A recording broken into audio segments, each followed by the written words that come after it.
7 formas de ser un mal católico. Esta conferencia va a ser una conferencia no solo de apologética, sino también de espiritualidad. O si se quiere ver a la inversa, no solo de espiritualidad, sino también de apologética. Me explico.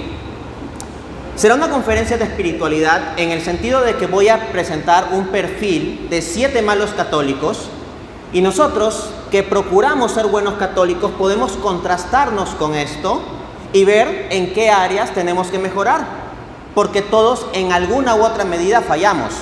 Tal vez no nos identificamos al 100% con todos los perfiles, eso sería como demasiado grave. Alguien que se identifica al 100% con todos los perfiles de mal católico no estaría aquí. Pero podríamos identificarnos tal vez con alguno de los 7 o al menos con un 10%, un 15%, por decirlo así alegóricamente, de alguno de los perfiles, y por lo tanto esto implica áreas para nuestra mejora espiritual. Entonces, desde esa perspectiva, para católicos, esta sería una conferencia de espiritualidad. Pero al mismo tiempo es una conferencia de apologética, es decir, de defensa de la fe católica frente a no católicos, en el sentido siguiente: muchas de las críticas que no católicos realizan al catolicismo no se basan en lo que el catolicismo intrínsecamente es, realmente es, sino en desviaciones o malas prácticas de algunos miembros, de tal modo que tales críticos estarían atacando no la esencia de lo que significa el catolicismo, sino una distorsión respecto de esa esencia. Así, por ejemplo, encontramos en múltiples testimonios de conversión, ¿no? Que de católicos que se vuelven protestantes, que dicen: cuando yo era católico, yo era borracho, le pegaba a mi mujer, era infiel, etcétera, etcétera. Pero no hay ninguna parte intrínseca de la fe católica que diga que debamos hacer eso. O sea, yo en un momento me preocupé un poco, digo, hoy tal vez soy un mal católico porque yo no le pego a mi mujer. Entonces comencé a revisar en el catecismo a ver dónde decía que debía de pegarle a mi mujer, ¿no? Porque pareciera que eso fuera definitorio de ser católico según tales testimonios de conversión. Y no aparece en ninguna parte. Entonces, esta es una conferencia también de apologética, porque cada vez que encuentren que un no católico critica el catolicismo con base en alguno de los 7 perfiles que voy a mostrar a continuación, podrán responder: pero es que eso no es ser católico, eso es ser un mal católico, y por lo tanto no sirve como argumento para sacarnos del catolicismo. Previo a entrar a estos 7 perfiles, quiero precisar la gigante importancia de esta cuestión. Cito el artículo "El único miedo de la santa que vio a la Virgen de Lourdes", publicado en el portal Aleteia, 3 de abril de 2017. Abro cita. Entrevista de Goguenot Desmosuts a Santa Bernadette. Bernardita Subirús, ¿no? La santa que vio a la Virgen de Lourdes, esta niñita. Dice Goguenot: ¿recibió en la gruta de Lourdes o después alguna revelación relacionada con el futuro o destino de Francia? La Santísima Virgen no le dejó ninguna advertencia o amenaza de peligro para transmitir a Francia. No, responde Bernadette. Entonces notemos cómo la primera pregunta es sobre el peligro político-militar que pudiera sufrir Francia, ¿no? Pero Bernardita responde: no. Continúa él: los soldados de Prusia están llegando, ¿no tiene miedo? No, responde Bernadette. Entonces no hay nada que temer. Yo solo tengo miedo de los malos católicos, responde Bernadette. Noten esa respuesta. No dice tengo miedo de los malos católicos, dice yo solo tengo miedo de los malos católicos, no del ejército de Prusia que pueda venir. Y le pregunta, para poner más énfasis en esto: ¿no tiene miedo de nada más? No, de nada más. Entonces, el único miedo que debemos tener en la Iglesia Católica es este mismo miedo de Santa Bernardita Subirús: el miedo a los malos católicos. Así de simple. Pasamos pues a describir estos 7 perfiles. ¿Cómo ser un mal católico? 1. Sé ignorante. Sé ignorante. Oseas 4:6. Mi pueblo perece por falta de conocimiento. La fe católica es absolutamente maravillosa. Hay grandes académicos protestantes que se han convertido al catolicismo profundizando en la historia y profundizando en la Biblia. Varios de ellos tienen doctorados y estudios de muy elevado rango académico y se han convertido a la fe católica por profundizar en el conocimiento. Se puede nombrar en habla inglesa el caso de Scott Hahn, pastor protestante converso al catolicismo, o en habla hispana, por ejemplo, el caso del doctor Fernando Casanova. Y así podría multiplicar los casos. Pero lo que quiero mostrar es que hay muchas personas que precisamente por profundizar en el conocimiento de la escritura, de la tradición, de la historia, de la filosofía, de la razón, han llegado a la fe católica. Pero la gran mayoría de católicos, lamentablemente, ignora muchas de esas riquezas que tenemos en nuestra fe. Y nuestro pueblo perece. Nuestro pueblo católico en gran parte perece y hay personas que abandonan la iglesia, no porque la conozcan, sino porque realmente no han llegado a conocerla. Asisten a misa, pero no entienden las partes de la misa o la profundidad de la liturgia. Realizan oraciones y esas oraciones tienen toda una espiritualidad detrás, pero a veces estas personas no conocen esa espiritualidad detrás. Nuestro pueblo católico perece por falta de conocimiento. Entonces, hay que conocer la Biblia. La Biblia no es propiedad de los protestantes, de los evangélicos. La Biblia es nuestra, de la Iglesia Católica. Es en el contexto de la Iglesia que surge la Biblia. Históricamente no es que surgió la Biblia y después la Iglesia. No es que Jesús ascendió a los cielos y cayó una Biblia con un canon listo de Antiguo y Nuevo Testamento simplemente para que se lea y se haga culto alrededor de tal lectura. No, lo que Cristo dejó al ascender, ¿qué fue? Una iglesia. Y en el contexto de esa iglesia eventualmente se van realizando escritos del contexto del Nuevo Testamento, eventualmente se recopilan, se canonizan, hay una oficialización y ya tenemos de forma consolidada lo que llamamos Biblia. Entonces, nosotros no debemos ver a la Biblia como algo exógeno a la iglesia. Surge del corazón mismo de la iglesia y por lo tanto debemos conocerla. No dejemos que nos roben la Biblia. Por ejemplo, yo participé de un debate en que yo argumenté con múltiples versículos bíblicos y por ahí salió uno que otro protestante a decir: Dante Urbina argumenta como protestante.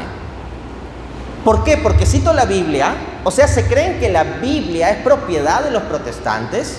No es así. O sea, que porque me memorizo un montón de versículos bíblicos, entonces es un estilo argumentar protestante. Para nada. No dejemos que nos metan ese prejuicio. Nosotros los católicos podemos y debemos tener un conocimiento más profundo de la Escritura que los no católicos. Y si ignoras las Escrituras, eres un mal católico. Porque como decía San Jerónimo, desconocer las Escrituras es desconocer a Cristo. ¿Y saben dónde aparece esa cita? Aparece en el Catecismo de la Iglesia Católica, numeral 133. Entonces lo que nos pide la Iglesia Católica es conocer las Escrituras. Hay asimismo que conocer el magisterio. Yo recibo como apologista una cantidad grande de consultas que me realizan católicos frente a cuestionamientos que han escuchado sobre la doctrina católica. Y gran parte de esas consultas se resuelve de modo muy sencillo, precisando lo que dice la doctrina católica. Es decir, muchas críticas a la fe católica no se basan en lo que la doctrina católica dice, sino en cosas que la doctrina católica no dice. Por ejemplo, cuando te preguntan, ¿por qué ustedes los católicos adoran a María? A ver, no hay ninguna parte de la doctrina católica que diga que le debemos dar culto de adoración en el sentido de latría, ¿no? Que sería lo que se asociaría a la idolatría. No hay ninguna parte de la fe católica que diga que debemos dar culto de adoración en el sentido de latría a la Virgen María. No existe. Entonces, si uno conoce bien el magisterio, puede responder. No hay absolutamente ninguna parte de la fe católica, puedes revisar el catecismo de inicio a fin, que te diga que hay que adorar a la Virgen María. Pero si tú no conoces el magisterio, entonces dices, oh, es cierto, ¿qué le voy a responder? ¿Cómo justifico que adoramos a la Virgen María?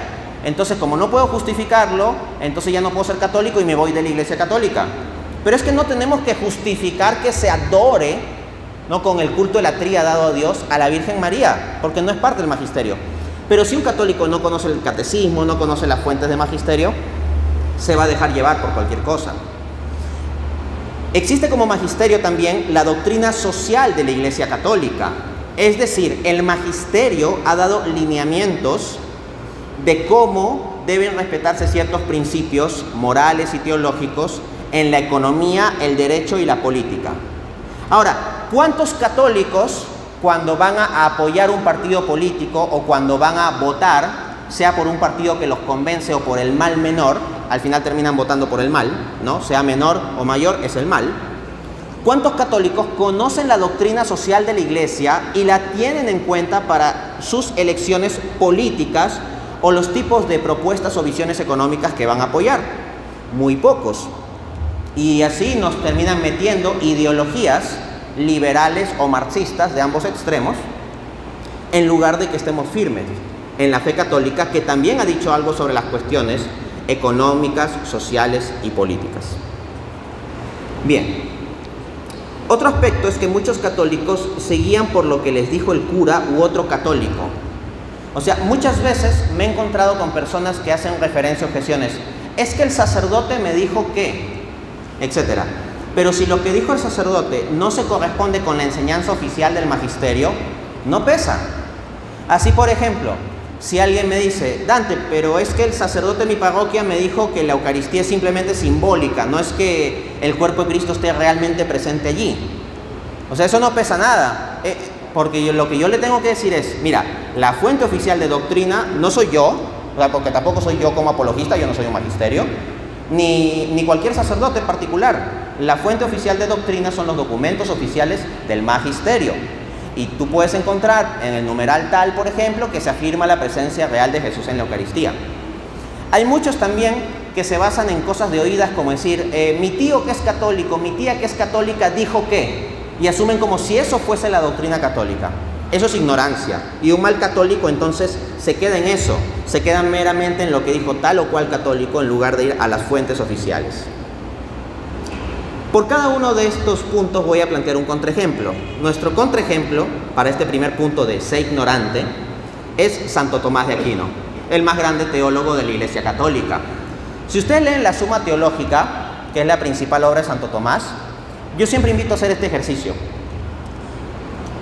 Tómese un papel y se va a poner una rayita cada vez que Santo Tomás hace una cita de la Biblia, ¿ya? Y se van a dar cuenta que en poco tiempo va a estar absolutamente lleno de rayitas su papel. Santo Tomás realiza un uso profuso de las Escrituras, las conoce muy bien y llama la atención ese conocimiento en una época en que no había internet, porque Santo Tomás cita muchos versículos bíblicos específicos por aquí y por allá, y eso no es fácil. Y les comento que la Suma Teológica es un libro que en ciertas ediciones supera las 4.000 páginas en conjunto. Entonces tenemos un montón de doctrina, un montón de enseñanza con mucho conocimiento de la Escritura y mucho conocimiento de los padres de la Iglesia. Muchos protestantes se han vuelto católicos por investigar a los padres de la Iglesia, y al mismo tiempo existen un montón de católicos que no conocen sobre los padres de la Iglesia. Jesús en Mateo capítulo 28, cuando va al cielo, ¿qué le dice a los apóstoles? Vayan y hagan discípulos. Entonces piensa, los apóstoles que recibieron esas palabras, según la Biblia, ¿qué tenían que hacer? Hacer discípulos. Y Jesús dice, yo estaré con ustedes todos los días hasta el fin del mundo, lo cual significa que si el fin del mundo no llegó, los discípulos de los apóstoles harían discípulos, y los discípulos de los discípulos de los apóstoles harían discípulos.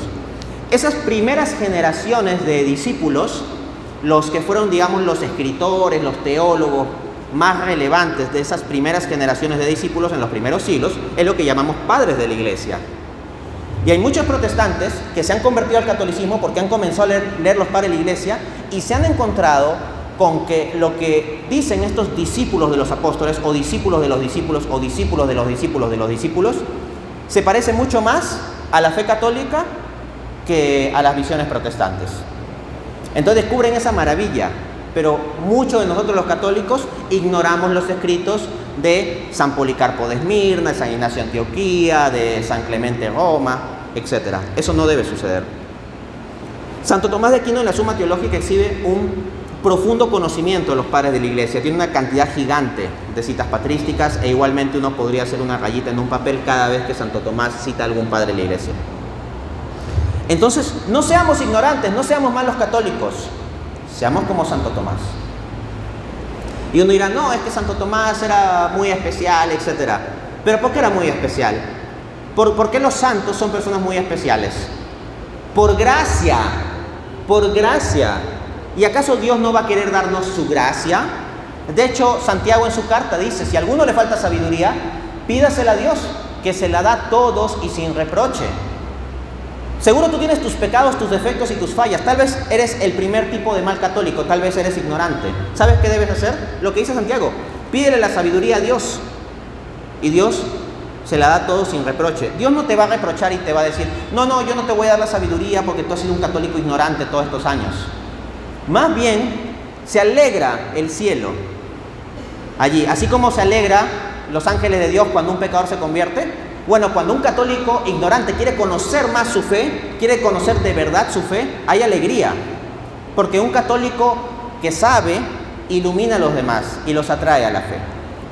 Bueno, vamos avanzando. Segundo tipo de mal católico.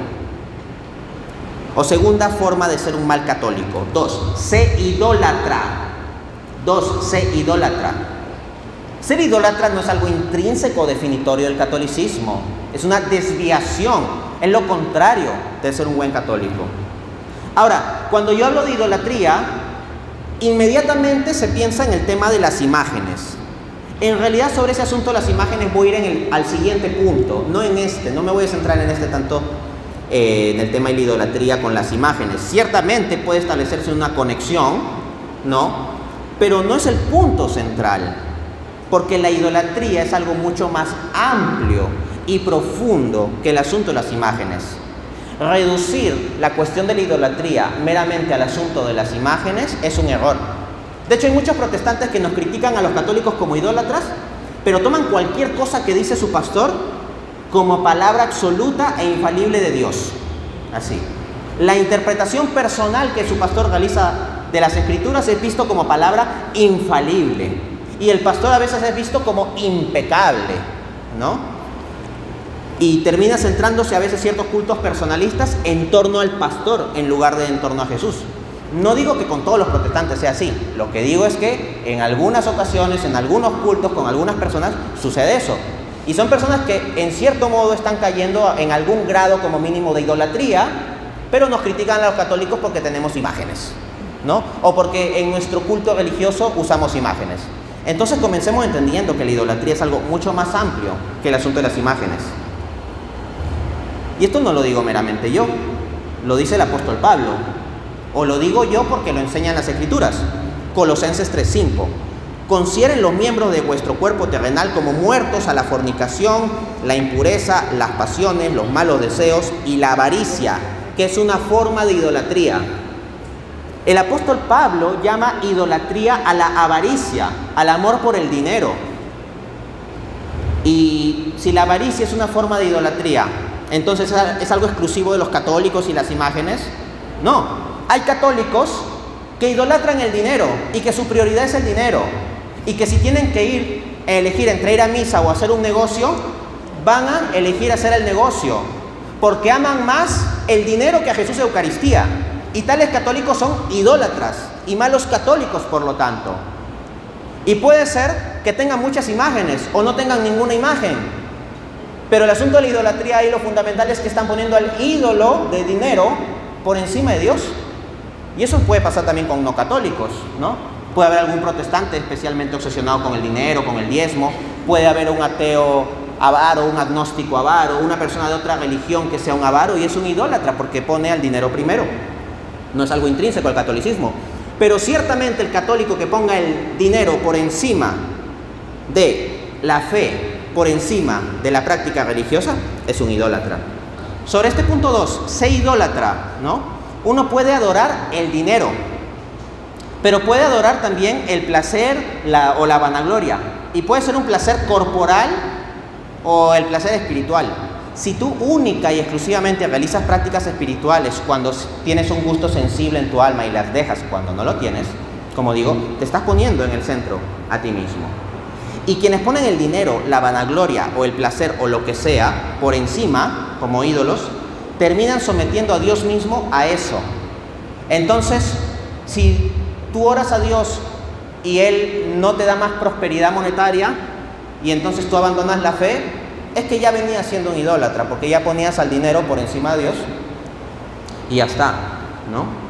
Entonces Dios termina siendo instrumentalizado, y si Dios no cumple, entonces lo traicionamos, lo dejamos de lado.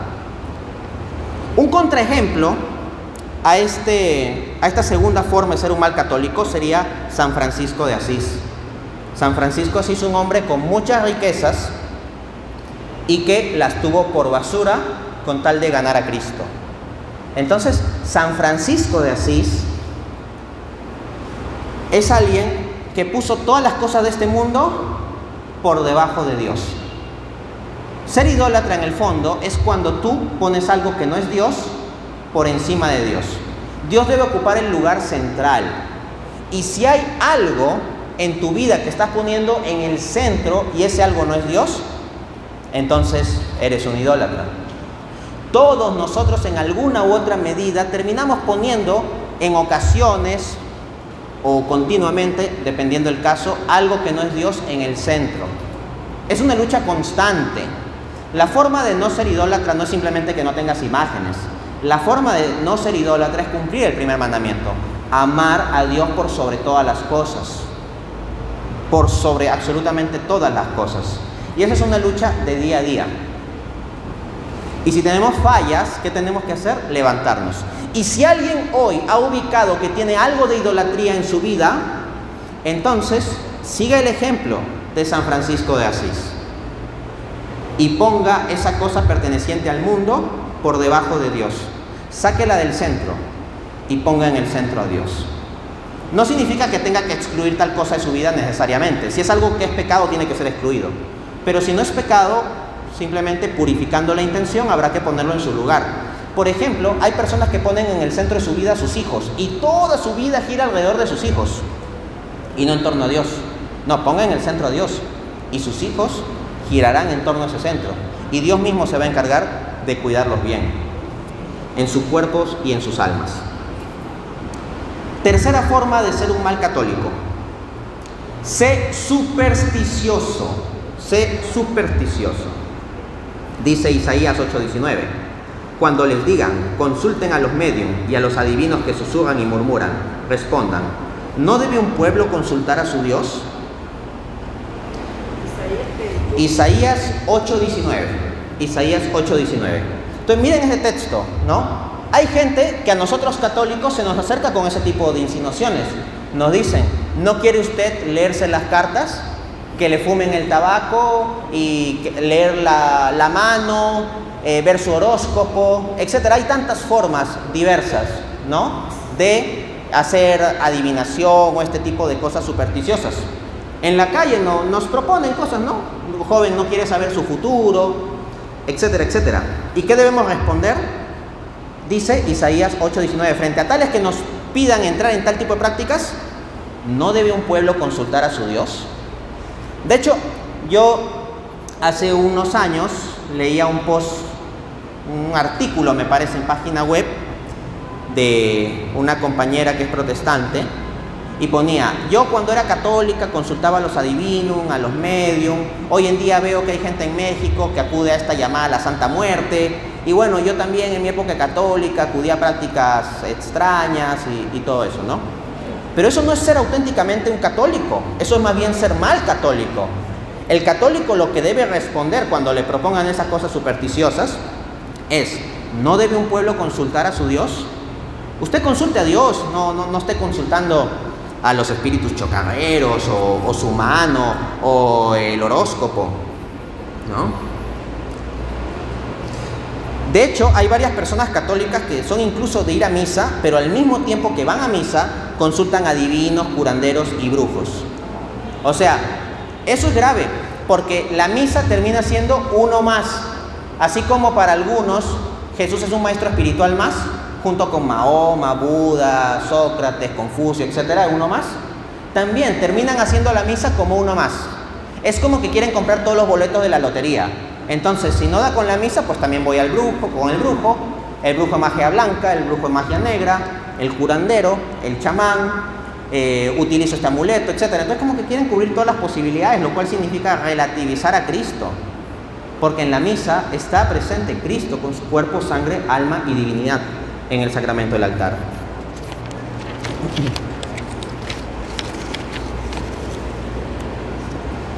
Miren lo que dice el Catecismo de la Iglesia Católica en el numeral 2116.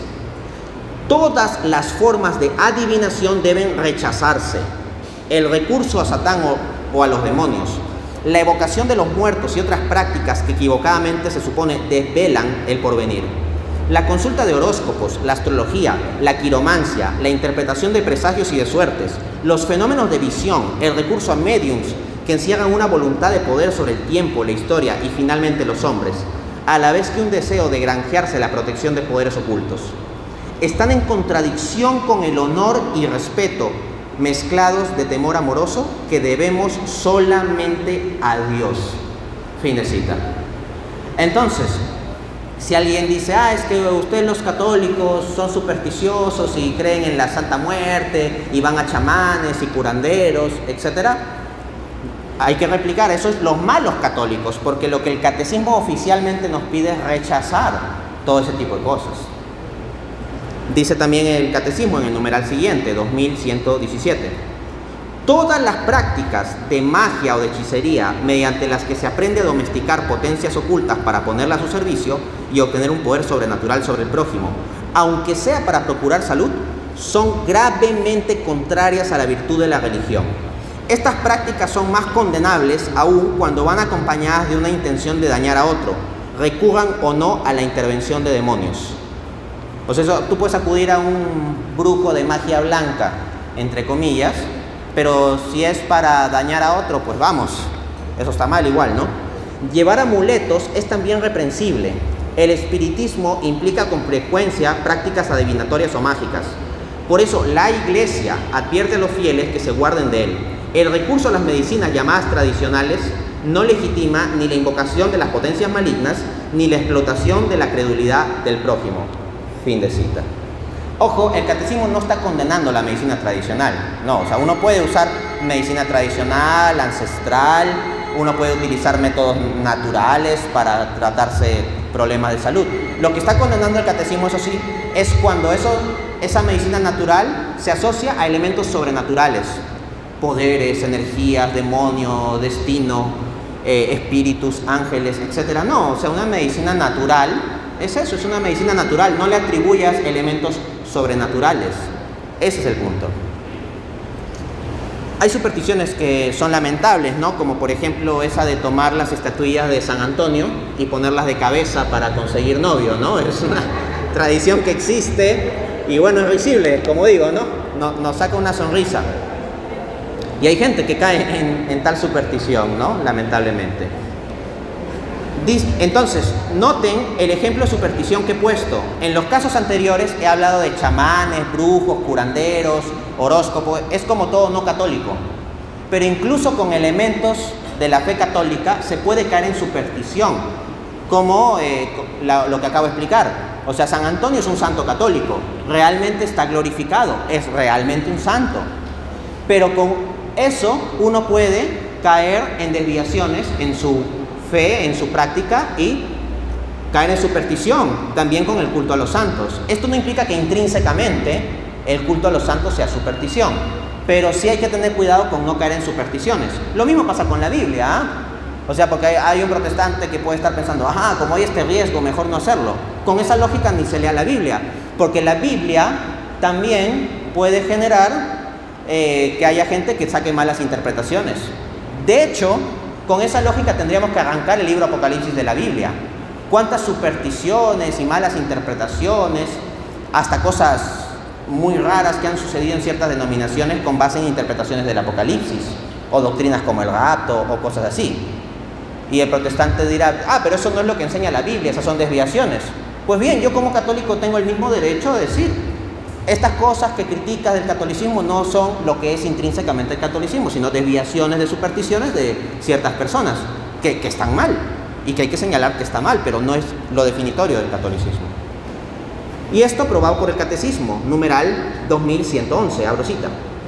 La superstición es la desviación del sentimiento religioso y de las prácticas que imponen. Puede afectar también al culto que damos al verdadero Dios. Por ejemplo, cuando se atribuye una importancia de algún modo mágica a ciertas prácticas, por otra parte legítimas o necesarias. Por ejemplo, imagínate que tú realizas la práctica de pedir por una intención y vienes al sagrario, a Jesús sacramentado, Dios mismo, ahí, y le pides a Dios. Y hay una vela que siempre está encendida al costado. Y tú comienzas a ver y encuentras un patrón, al parecer, de que cuando el asunto por el que pides va yendo mejor, la vela como que parece que brilla más, ¿no? Y cuando va yendo peor, parece que brilla menos. Entonces, claro, si nos reímos es porque sabemos que podemos caer en eso. Y precisamente porque lo sabemos es que con conocimiento debemos advertir. Entonces, el objeto es centrarnos en Cristo, no tanto en si la luz brilla más o brilla menos. Ahora bien, ¿es una práctica legítima ir de rodillas a Cristo para pedirle por alguna intención y tener una velita al costado? Sí, es una práctica legítima, pero aún con una práctica legítima podemos caer en alguna desviación, lo cual no implica lo malo de la práctica. Del mismo modo como no arrancamos el libro Apocalipsis de la Biblia, por más de que haya tantas interpretaciones raras sobre el mismo, ¿no? Sigo leyendo el catecismo. Atribuir su eficacia a la sola materialidad de las oraciones o de los signos sacramentales, prescindiendo de las disposiciones interiores que exigen, es caer en superstición. Por ejemplo, aquellos que se confiesan de la boca para afuera sin arrepentirse en el corazón, sin tener genuino propósito de enmienda, no están cumpliendo con esto, ¿no? Están como atribuyendo la eficacia a la mera materialidad del hecho de la confesión sin ver la intención del corazón, ¿no? De hecho, en un momento me escribió una persona protestante que antes era católica, ¿no? Y bueno, supuestamente sí conocía el catolicismo y era muy católica antes de volverse protestante. Y me dice que era tan pero tan católica que se confesaba todos los días. Eso es una aberración, ¿sí o no? Porque una persona que se confiesa todos los días no tiene propósito de enmienda. O sea, prácticamente imposible que una persona que de verdad conoce la fe católica y sabe que para una confesión válida tiene que haber propósito de enmienda, esté confesándose todos los días. Por debilidad podemos caer en ciertos pecados con cierta frecuencia, pero vamos luchando de forma sincera. Pero ya esto de, según me reportaba, al menos yo tomo sus palabras, ¿no? Según esto de confesarse todos los días, eso no es sobre un buen católico, eso es ser un mal católico que no tiene propósito de enmienda y quiere atribuir a la mera materialidad de la confesión la gracia espiritual. ¿Cuál es un contraejemplo a esto de los malos católicos que caen en superstición? San Cipriano de Antioquía. No lo confundan con el padre de la iglesia San Cipriano de Cartago. Hablo de San Cipriano de Antioquía. En la página Church Pop se nos resume su historia del modo siguiente. Abro cita. Lo conocían como Cipriano el Nigromante por sus poderosos hechizos y conocimientos de la magia negra. Un día, un hombre llamado Agladio le pidió un favor. Había conocido una mujer muy hermosa llamada Justina, una cristiana, quien moriría mártir y sería santa. Agladio estaba muy enamorado de ella y le pidió a Cipriano hacer brujería para que ella se enamore de él, dejar el cristianismo y volviera a la vida pagana. Sin embargo, Cipriano el Nigromante no pudo doblegar la voluntad de Justina. En ella había una gran fuerza que no podía vencer. Cansado de tantos hechizos, invocó a Lucifer y le preguntó por qué no podía doblegar a Justina. De mala gana, el demonio le respondió: Cristo, Dios de los cristianos, la protege. Contra él yo no puedo. Cipriano, espantado de conocer a alguien más poderoso que Lucifer, le respondió: si Dios es más poderoso que tú, prefiero servirle a él. Desde entonces se dedicó completamente al estudio de las Escrituras y al conocimiento de Cristo. Si hay alguno de ustedes que ha estado cayendo en alguna superstición, esto debe responder desde el día de hoy. Dios es más poderoso. Dios es más poderoso que el supuesto horóscopo, los chamanes, los brujos de magia blanca o de magia negra. Dios es más poderoso y a Él debemos servirle. Y debe, a partir de ahí, dedicarse al conocimiento de las Escrituras y la fe católica. Cuarta forma de ser un mal católico. Sé tibio. Cuarta forma de ser un mal católico. Sé tibio. Apocalipsis 3:16. por cuanto eres tibio y no frío ni caliente, te vomitaré de mi boca. Jesús le está hablando a su iglesia, a su iglesia. Por ejemplo, cuando yo veo tanta tibieza en la iglesia católica, no es que eso me haga pensar que no es la iglesia de Cristo, porque en la propia Biblia me estoy encontrando que Jesús, hablándole a su iglesia, le culpa de tibieza. Porque hay muchos que se salen de la iglesia católica diciendo, no, es que hay mucha tibieza. Si hay mucha tibieza, eso significa que tú no debes ser tibio, que tú debes ser caliente para encender a los demás a tu alrededor, no salirte de la iglesia. En la iglesia de Cristo eventualmente va a haber tibieza, como expresa este pasaje. Aquellas iglesias en las que nunca hay absolutamente nada de tibieza, me hace sospechar, uno, si realmente no se trata de una sugestión, porque los testigos de Jehová tampoco son tibios, ¿no? Pero ahí hay como una sugestión un poquito rara que no es muy sana. Y por otra parte me hace pensar, o sea, ¿realmente eso es parte de Cristo? Más bien Cristo, cuando nos habla en la Biblia de cómo va a ser su iglesia, nos habla también de tibieza. No nos asustemos por encontrar católicos tibios, pero sí debemos asustarnos por ser católicos tibios, no lo seamos. Y si vemos que los de nuestro alrededor son así, nosotros seamos fuego que encienda alrededor. Les cuento que como apologista yo recibo muchos mensajes de protestantes cerca de convertirse al catolicismo o recién convertidos al catolicismo. Y en ese contexto yo conozco el caso de un amigo que es católico en secreto. No puedo dar muchos detalles sobre él, solo voy a hablar de forma general. Es católico en secreto y su familia no es católica, ¿okay? De hecho es bastante anticatólica. Y es restringido por ello a causa de su fe. Es perseguido y restringido dentro de su misma familia por causa de su fe.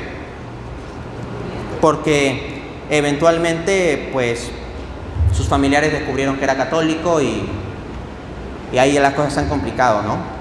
Y él ha luchado y sufrido mucho. Y en un mensaje que él me escribía hace unas pocas semanas, él me decía lo siguiente, le voy a leer lo que me escribió. Pero quiero que por un momento piensen en alguien que es católico en secreto y que es restringido por su familia. Es duro. Esta persona me escribió lo siguiente, cito: siento una verdadera preocupación por la iglesia. Creo y veo que muchos se enfrían, muchos se van, muchos parece que son católicos solo de nombre, siendo no demasiados los verdaderamente interesados en su fe, en defenderla. No sé qué pensar al respecto. El católico tibio o el católico frío es ocasión de tentación sobre la fe para las personas que están luchando por mantener la fe. Él está luchando muy valientemente por mantener la fe y en cambio hay otras personas que no tienen ningún problema con venir a misa y no vienen, ¿no? En cambio, él para ir a misa se las ve con una situación casi imposible. Apocalipsis 2:20, dice Jesús: tengo esto contra ti, que toleras a esa mujer, Jezabel, que dice ser profetisa, y enseña y seduce a mis siervos para que cometan actos inmorales y coman cosas sacrificadas a los ídolos. Entonces, noten cómo Jesús condena la tolerancia del mal. Muchas veces en nuestro mundo se nos vende la tolerancia como el gran valor, tenemos que ser tolerantes. Pero Jesús condena que toleremos el mal. Nuestro mundo nos premiará por ser muy tolerantes, pero cuando venga Cristo nos pedirá cuentas de aquel mal que toleramos y no denunciamos y no enfrentamos. Hay muchas personas que saben de problemas concretos en su sociedad, en su municipio, en su universidad o en sus parroquias, problemas de corrupción, inmoralidad, nepotismo, abusos, etc. Y por comodidad no dicen nada ni denuncian. Eso es ser tibio. Ahora bien, es importante precisar que el denunciar desviaciones o abusos debe hacerse con los respectivos procedimientos en las instancias correspondientes. O sea, si tú ubicas que hay desviaciones, corrupción, abusos en algún espacio, como digo, el municipio, el gobierno, la universidad, tu centro de trabajo, la parroquia, eso tiene que ser denunciado de la forma debida en la instancia debida. La instancia debida no es Twitter, no es que tú ves que hay cosas mal en la iglesia católica y te pones a hablar mal de Twitter del obispo y del papa, etcétera, etcétera, y dedicas tu Twitter ahí a tirar veneno. Esa no es una instancia debida. O por ejemplo, que tienes una discusión con el sacerdote, llegas y haces una publicación en Facebook, ¿no? Esto que los malos sacerdotes que no entienden, bla, bla, bla, bla, bla, bla. O a veces hasta dices el nombre, apellido del sacerdote. Quejarte en el muro de Facebook no es una instancia de vida. O si tú sabes de problemas concretos, de abuso, de corrupción que suceden, y te creas un canal de YouTube y dices, sí, acá suceden estas cosas de abuso y corrupción, y es una pena que suceda, pobres católicos ignorantes que no se dan cuenta de que está sucediendo esto, y te lo tomas a burla, o sea, creas un canal de YouTube para hacer burlas sobre esas miserias, no estás haciendo correctamente la denuncia correspondiente ante la instancia correspondiente. Instancias como obispo, policía, poder judicial, etcétera, lo que corresponda. Si tú sabes de un abuso, en lugar de estar murmurando o tomándolo como ocasión de burla, lo cual es nefasto, no, si sabes de abusos concretos, denúncialo en las instancias concretas. Entonces, el simple hecho de crearse un Twitter o un canal de YouTube para andar diciendo curas pederastas o sacerdotes corruptos no constituye tal vía. Y hay quienes actúan así. O hay otros que, pues, toda crítica la hacen a forma de chisme. Entonces, sucede algo malo en la parroquia, en primera instancia, ¿qué debería hacerse? Hablar con el párroco. Pero a veces todo se convierte en un chisme. Entonces le dice a la persona del banco del costado o a las personas del grupo oración, oigan, ¿saben que el padre tal cosa? Yo vi esta cosa mal el otro día, etcétera. Y entonces, en lugar de denunciar las cosas en la instancia correspondiente con un procedimiento ordenado, no, se convierte en un chisme, en un chismecito que va a ir corriendo. Eso no debe ser así. Miren lo que dice, y este es nuestro contraejemplo a esta cuarta forma de ser mal católico. ¿Se tibió? Nuestro contraejemplo es Santa Catalina de Siena. Santa Catalina de Siena. Ella dice, basta de silencio, gritad en 100.000 lenguas, porque por guardar silencio el mundo está podrido. Santa Catalina ubicó muchos problemas y miserias en la iglesia de su tiempo. Estamos hablando más o menos del siglo XIII, si no recuerdo mal. Siglo XIV, Santa Catalina, siglo XIV, sí. La situación de la iglesia era muy mala en el siglo XIV. ¿Y qué hizo Santa Catalina? Comenzó a hacer chismes sobre los curas y difundirlos en el pueblo, que sería el equivalente a que hoy en día se hubiera creado un Twitter para andar hablando mal del Papa, los sacerdotes y los obispos. No. ¿Qué hizo Santa Catalina de Siena? Le escribió a la autoridad legítima, escribió al Papa, al cual ella tenía acceso. Claro, no todos tenemos acceso al Papa, ella tenía ese acceso y escribió esa instancia. No se puso a hacer panfletos burlándose del Papa, ¿no?, para repartirlos entre el pueblo. Escribió al Papa. Y esto dice Santa Catalina de Siena, es una santa, en la carta a Gregorio XI. Abro cita. Dulce Padre mío, con esa dulce mano le ruego y le solicito, venga a desconcertar a nuestros enemigos. En el nombre de Jesucristo crucificado le digo, niéguese a seguir los consejos del demonio, quien retrasaría su santa y buena resolución. Sea hombre y no un pusilánime. Otras traducciones dice, y no un cobarde. Responda al Señor, quien lo llama a sostener y ocupar la silla del glorioso pastor San Pedro. Noten el conjunto de la carta. Bueno, esto es un fragmento, pero noten el conjunto de la cita. No niega la autoridad del Papa, no dice, ella en ningún momento dice, como este Papa está actuando mal, entonces no es Papa y me hago sedevacantista mañana. Ella no dice eso. No niega que sea el Papa en ningún momento, no niega su estatus de Papa. Aunque esté actuando de forma bastante irregular, este Papa Gregorio XI, no lo niega, pero sí le dice las cosas claras y de frente. Claro que se trata de una mujer especial con un espíritu profético, pero por el bautismo se nos ha prometido a todos también la asistencia de tal espíritu. Pero claro está, esto implica que tenemos que acercarnos a vivir como Santa Catalina de Siena, pues también, ¿no? O sea, implica que no seamos tibios. O sea, si quieres hacer denuncias proféticas, no seas tibio también, ¿no? Quinta forma de ser un mal católico. 5. Sé hipócrita. Sé hipócrita. ¿Qué es la hipocresía? Comportarse de un modo contrario a las ideas o valores que uno dice sostener. Eso es ser un hipócrita. Entonces pensemos hay tipos, especialmente en países como México, acá en Colombia también sucede en su medida, que se tatúan a la Virgen, en particular a la Virgen de Guadalupe, es la que más se tatúan. Y son unos criminales, sicarios, venden droga, matan gente, roban, realizan diversos tipos de abusos.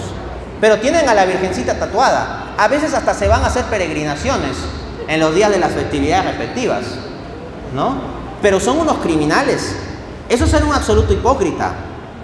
Tener a la Virgen de Guadalupe tatuada en la espalda, al mismo tiempo que matas, robas, violas, es una absoluta aberración.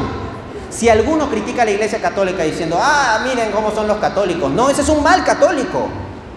Eso no es ser católico, es ser un mal católico. Dice Romanos 2:24, el nombre de Dios es blasfemado por causa de ustedes. Si ustedes dicen ser católicos, o llevan una crucecita, una medallita, se tatúan a la Virgen de Guadalupe o lo que sea, tienen que vivir de tal modo que el nombre de Dios no sea blasfemado por causa de ustedes. De eso se queja el apóstol Pablo en Romanos 2:24. Entonces, claro, cuando dicen, ¿no? El catolicismo, hay protestantes que hablan, ¿no? El catolicismo es una religión de porquería, porque mira cómo hay católicos que tienen la Virgen de Guadalupe tatuada en la espalda y roban, matan, violan, etc. ¿Qué sucede ahí? El nombre de Dios es blasfemado por causa de ellos. Esperemos que el nombre de Dios no sea blasfemado por causa de nosotros. Muy probablemente en este auditorio no haya los que sean, no sé, criminales, sicarios o algo así. Pero con nuestros pecados, especialmente aquellos que sean más notorios, damos ocasión de que el nombre de Dios sea blasfemado. Así, por ejemplo, esa persona sí, esa señora va a misa todos los domingos, pero bien que chismosa, por ejemplo, ¿no? Entonces, dense cuenta de eso. El nombre de Dios, porque está el sacramento de la Eucaristía en la misa, el nombre de Dios es blasfemado por causa nuestra. El contraejemplo a esta quinta forma de ser un mal católico que quiero traer a colación es San Ignacio de Loyola. San Ignacio Loyola. San Ignacio Loyola vivió muy profundamente la fe, al punto que su solo ejemplo convirtió a San Francisco Javier, que se fue como misionero a la India. San Francisco Javier era un joven que lo tenía todo. O sea, el tipo era guapo, adinerado y encima buen deportista, además de hábil en los estudios. Lo tenía todo. Pero al mismo tiempo veía el testimonio de vida, más que las palabras, la vida de San Ignacio Loyola, que no era un hipócrita, vivía conforme a sus principios. Y ese solo testimonio de vida hizo que se convirtiera. Grábense esta frase, por favor. Tu vida es tal vez la única página del Evangelio que leerá tu vecino. Repito, tu vida es tal vez la única página del Evangelio que leerá tu vecino. O sea, creo que todos tenemos algún vecino del cual sabemos o sospechamos que nunca en su vida ha leído la Biblia, no conoce la doctrina católica, ni nada de eso. Pero ¿qué puede ver la gente a nuestro alrededor si no va a abrir la Biblia? Nuestra vida. Entonces tu vida tiene que ser así como la de San Ignacio Loyola, que tu vida sea ocasión de conversión para otros. Entonces este es el estándar que yo les tengo para preguntarse si de verdad son buenos católicos. ¿Cuántas personas se han acercado a vivir mejor su fe o se han hecho católicos a partir de ver la vida de ustedes? Noten que en los primeros siglos los cristianos eran perseguidos. Así nomás los cristianos no podían ir a las plazas públicas a predicar, así como hoy en día algunos protestantes, por ejemplo, sacan un megáfono y van a un parque, ¿no? Inmediatamente los matarían. ¿Cómo se extendía el cristianismo en ese contexto?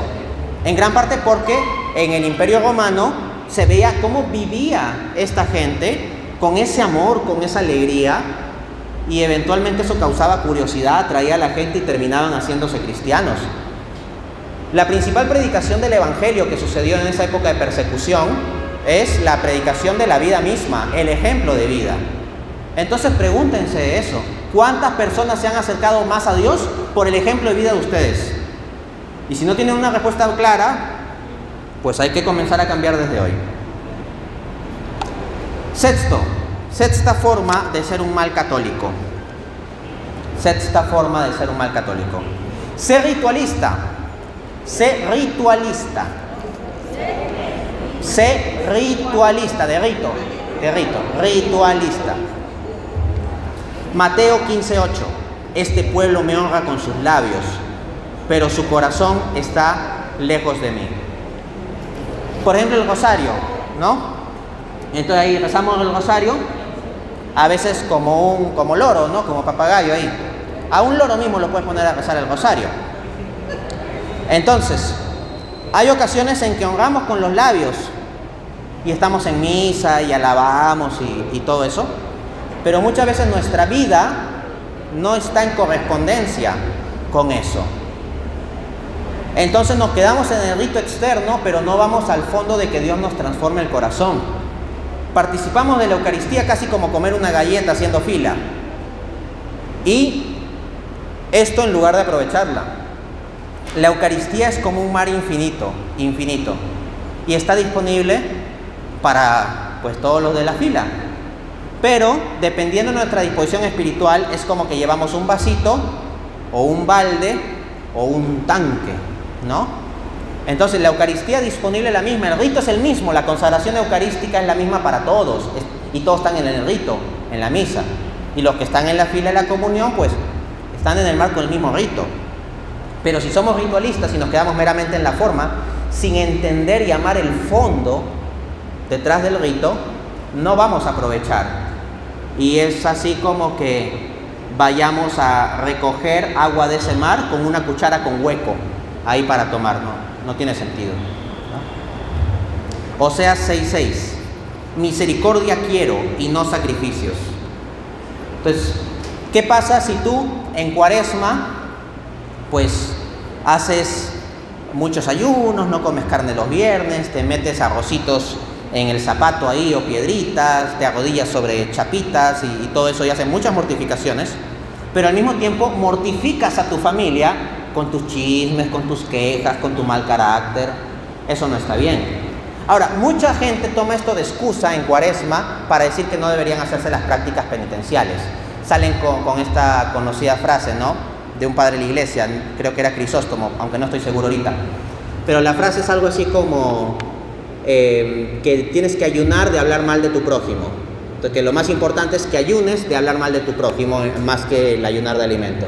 ¿Qué haces con comer carnes y devoras a tu hermano? ¿Cómo? ¿Qué haces con comer carnes y devoras a tu hermano? ¿Qué haces con comer carnes y devoras a tu hermano? Eso.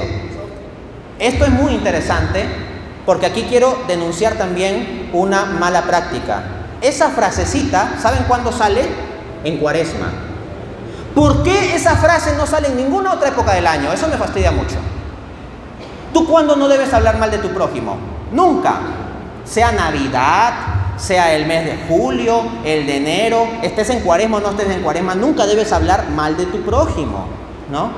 Entonces, a mí sí me fastidia, eso sí, que esta frase circula mucho en internet justo en la época de Cuaresma. ¿Por qué? Porque muchas veces los que la hacen circular la quieren tomar de excusa para no realizar las prácticas, por ejemplo, del ayuno. Eso sí es problemático. ¿Y por qué es importante el ayuno? Por muchas razones, pero una de ellas es para que no hables mal de tu prójimo. Me explico. Si yo no suelo hacer ejercicio, por ejemplo, no hago mayor ejercicio que perseguir a mis hijos, y bueno, eso ya es bastante para mí. Entonces, si a mí me piden levantar un peso, no sé, de 30 kilos, y lo tengo que levantar de una, me voy a hacer mal en la espalda, porque no estoy entrenado en levantar peso. Ahora bien, el pecar o no pecar, ¿de qué depende? De la voluntad. Entonces, como no está entrenado mis músculos, mi espalda, mi cuerpo, si yo levanto eso, no voy a poder y me voy a quebrar. Del mismo modo, cuando venga ocasión de hablar mal de tu prójimo, si tu voluntad no está entrenada en decir no, en decirse no a sí misma, entonces vas a hablar mal de tu prójimo. Una de las razones del ayuno es que entrena nuestra voluntad. Por medio del ayuno nos privamos de placeres legítimos para entrenar la voluntad a fin de que tengamos fuerza para privarnos de los placeres ilegítimos. Así, por ejemplo, por medio del ayuno yo voy entrenando mi voluntad, me privo de un placer legítimo, ¿ok? Por ejemplo, digamos, cualquier día del año no me como una comida que me gusta, me privo de un placer legítimo, pero con eso entreno mi voluntad. Porque dense cuenta que contar un chisme, ¿no? Comerse al prójimo, ¿no? Lo que implica la frase comer al prójimo. Contar un chiste es también como un placer. Así como uno tiene muchas ganas de comerse un platillo delicioso, a veces uno tiene muchas ganas de hablar mal del prójimo. Muchas ganas. Así como se hace agua a la boca, ¿no? Por comer una comida sabrosa, a veces a uno como que le pica la lengua por hablar mal del prójimo. Entonces, cuando tú por el ayuno te entrenas en no comer aunque se te hace agua a la boca, eso te va a dar fuerza para que te muerdas la lengua para cuando te pica, cuando quieres hablar mal del prójimo. ¿Ok? Entonces, ojo, no estoy en contra de los ritos, como el ayuno, por ejemplo, sino en contra del ritualismo. Y con eso quiero darles una nueva perspectiva también. Realicen los ritos de Cuaresma, pero esos ritos penitenciales en gran parte véanlos como un entrenamiento de su voluntad, para no caer en el que sea el pecado dominante de cada uno de ustedes. Todos tenemos un pecado dominante, es decir, aquel del cual nos confesamos más veces, ¿no? Bien.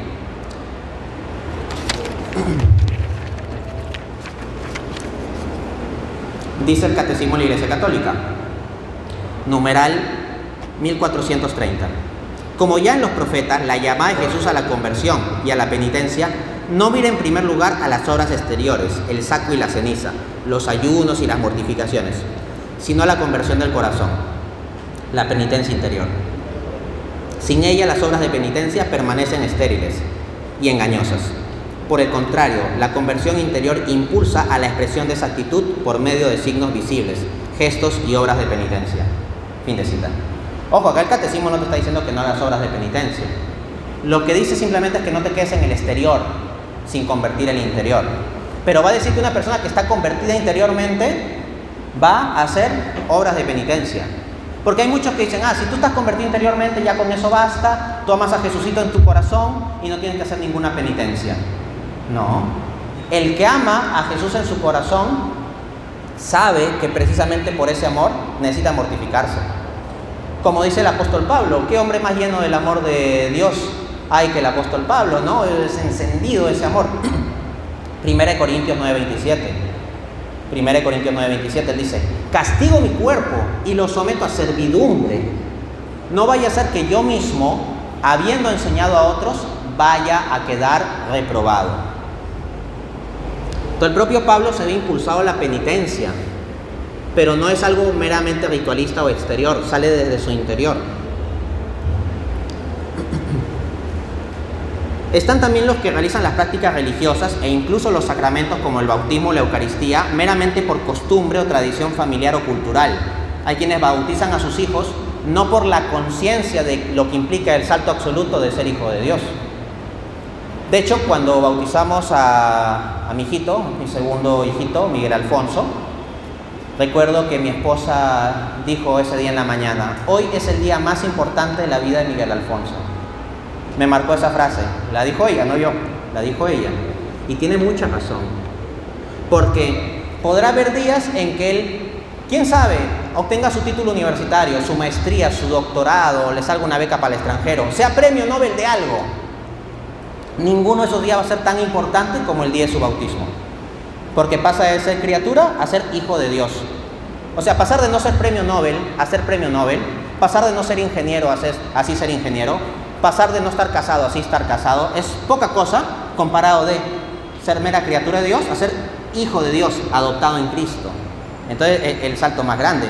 Pero hay muchos que realizan el bautismo simplemente por una tradición cultural, familiar, y no ven ese fondo. Como contraejemplo de este sexto punto, quiero traer el caso de San Tarcisio. San Tarcisio. El martirologio romano lo reseña así. En Roma, en la Vía Apia, fue martirizado Tarcisio, acólito, un niñito. Sigo citando. Los paganos lo encontraron cuando transportaba el sacramento del cuerpo de Cristo y le preguntaron qué llevaba. Tarcisio quería cumplir aquello que dijo Jesús: no arrojen las perlas a los cerdos. Y se negó a responder. Los paganos lo apedrearon y apalearon hasta que exhaló el último suspiro, pero no pudieron encontrar el sacramento de Cristo ni en sus manos ni en sus vestidos. Los cristianos recogieron el cuerpo de Tarcisio y le dieron honrosa sepultura en el cementerio de Calixto. Fin de cita. ese amor por la Eucaristía hasta dar la vida. Entonces eso debe sacudirnos contra nuestro ritualismo de a veces recibir la Eucaristía como si fuera una galleta y punto. 7, último. Séptima forma de ser un mal católico. Sé desobediente. Séptima forma, sé desobediente.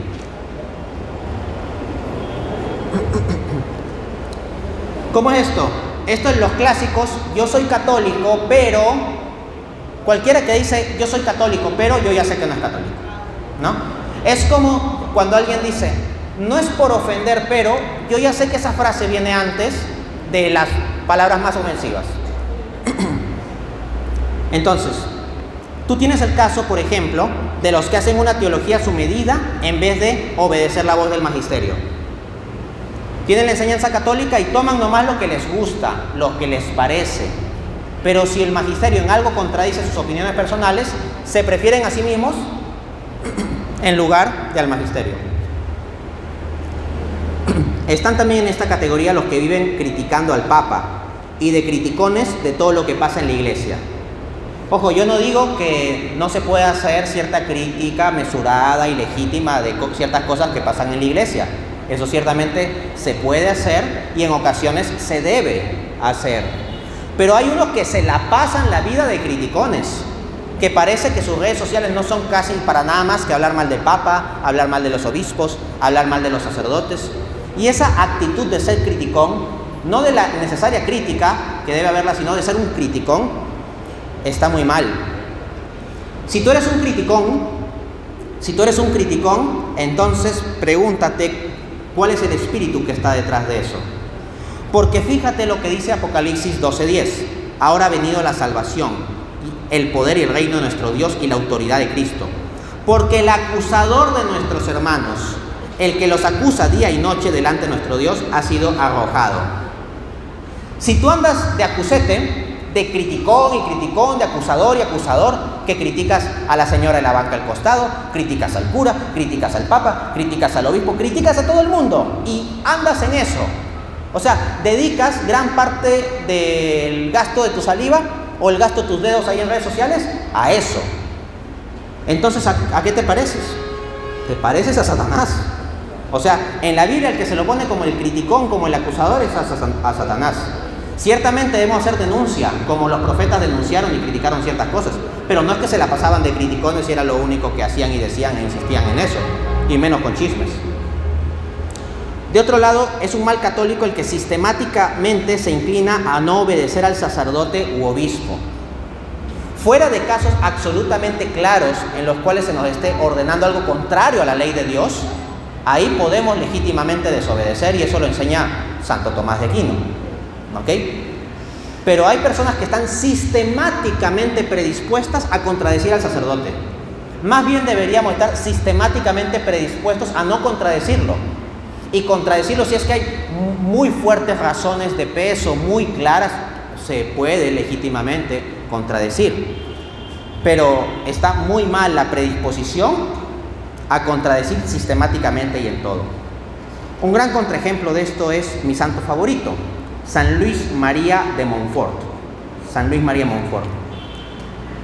Él realizó un proyecto de construir una especie de calvario, toda una construcción apoteósica, muy bonita, con la participación de todo el pueblo, con conversiones y todo eso. Y le iba a dar la inauguración y llegan a informarle que el obispo no había negado el permiso. Tenía todo listo, incluidos los permisos, el apoyo, etcétera, pero a última hora dicen, no, el obispo no quiere. Y él hizo caso. Y para él fue probablemente la experiencia más dolorosa de su vida y él sufrió muchísimo. Y lo que él dijo a la gente es, Dios no ha querido que plantemos esta cruz acá. Se refería a la construcción donde ya iban a poner la gran cruz para inaugurar todo. Pero ha querido que la plantemos en nuestros corazones. Y obedeció al obispo. Probablemente él hubiera dado su vida con tal que se ponga físicamente esa cruz. Pero él puso la obediencia al obispo por encima de su vida, en cierto modo. Es un gran ejemplo. Bueno. Finalmente, ¿con qué quiero cerrar esta conferencia? ¿cómo solucionamos estas 7 formas de ser un mal católico? Bueno, podría decir la perogrullada de siendo un buen católico, ok, pero quiero decirlo en otros términos. La forma de solucionar estas 7 formas de ser un mal católico es: sé un católico inexplicable. Repito, sé un católico inexplicable. Un católico inexplicable para los no católicos. Y le voy a explicar a qué me refiero por católico inexplicable. Esto lo tomo del gran académico John Bergsma, PhD por la Universidad de Notre Dame, y fue un pastor protestante que se convirtió al catolicismo. En una conferencia titulada Las 3 razones principales por las que me hice católico y siempre lo seré, dada en la Men's Conference, 6 de abril de 2019, él dice, abro cita: había un muchacho, él está hablando en la época en que era protestante, recuerden que es un converso. Ahora, las palabras que él dice es recordando cuando era protestante. Había un muchacho que conocí en el campus de la Universidad de Notre Dame y tenía 3 cualidades que nunca pensé que encontraría en un mismo individuo. 1, él era extremadamente inteligente. 2, lleno del Espíritu Santo. 3, católico. Paro la cita ahí. Imagínense, él dice que nunca pensaba que podía encontrar esas características juntas. O sea, podía haber alguna persona que fuera extremadamente inteligente y lleno del Espíritu Santo, pero no combinaba con que fuese católico, ¿no? En la mentalidad de él siendo protestante no había forma. Porque si alguien está lleno del Espíritu Santo no va a ser católico. Si es extremadamente inteligente se va a dar cuenta fácilmente que la doctrina católica está errada y se va a ir. Entonces, en su mentalidad protestante no había forma de que alguien católico pudiera tener estas características. Sigo citando. Este es el punto, señoras y señores. Yo no podía explicar su catolicismo como consecuencia de la ignorancia o la indiferencia. Paro la cita ahí. Claro, ¿por qué? Si fuera ignorante, entonces no sería extremadamente inteligente, pero resulta que la persona era extremadamente inteligente. O la indiferencia. Se puede decir, es católico porque es indiferente. No, pero resulta que está lleno del Espíritu Santo, entonces no es un indiferente. No hay modo. Sigo citando. La mayoría de católicos que había conocido en mi vida eran tales que yo podía explicar su catolicismo diciendo, es indiferente, o es ignorante. Él era un católico inexplicable. Y los reto a ustedes, y me reto a mí mismo, ¿somos católicos inexplicables? Cuando la gente nos ve, ¿pueden ellos desdeñar nuestro catolicismo diciendo, él no sabe lo suficiente, no está realmente interesado en cuestiones religiosas, no lee mucho, no lee la Biblia? Fin de cita. Si alguien puede utilizar alguna de esas excusas para explicar por qué somos católicos, entonces no estamos siendo buenos católicos. Tenemos que convertirnos en católicos inexplicables. Que la gente nos vea que somos católicos, que los no católicos nos vean que somos católicos y digan, este seguro es católico porque es ignorante. No, espera, pero sí es una persona que tiene conocimientos. Rayos. A ver, otra opción. Este es católico porque realmente no le importa a Cristo. Rayos, pero esta persona se la ve lleno del amor a Cristo. Él es católico porque no tiene el Espíritu Santo. Oiga, pero en la vida de este tipo o de esta persona, esta señora, etcétera, veo los frutos del Espíritu Santo. Y que intenten distintas explicaciones de por qué somos católicos.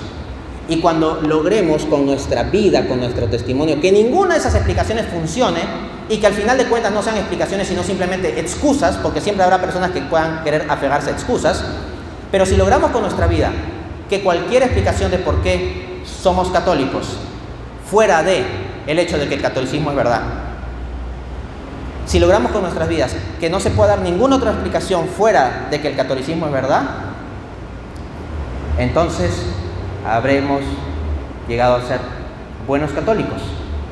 Pero eso es una lucha por la que hay que mantenerse día a día. Uno puede ser un buen católico hoy y caer mañana. El que se crea de pie, tenga cuidado que no caiga.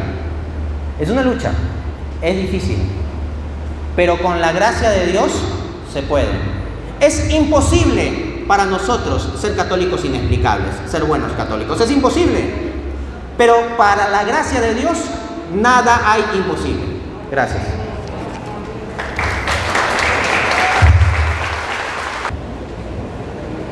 Buenos días para todos.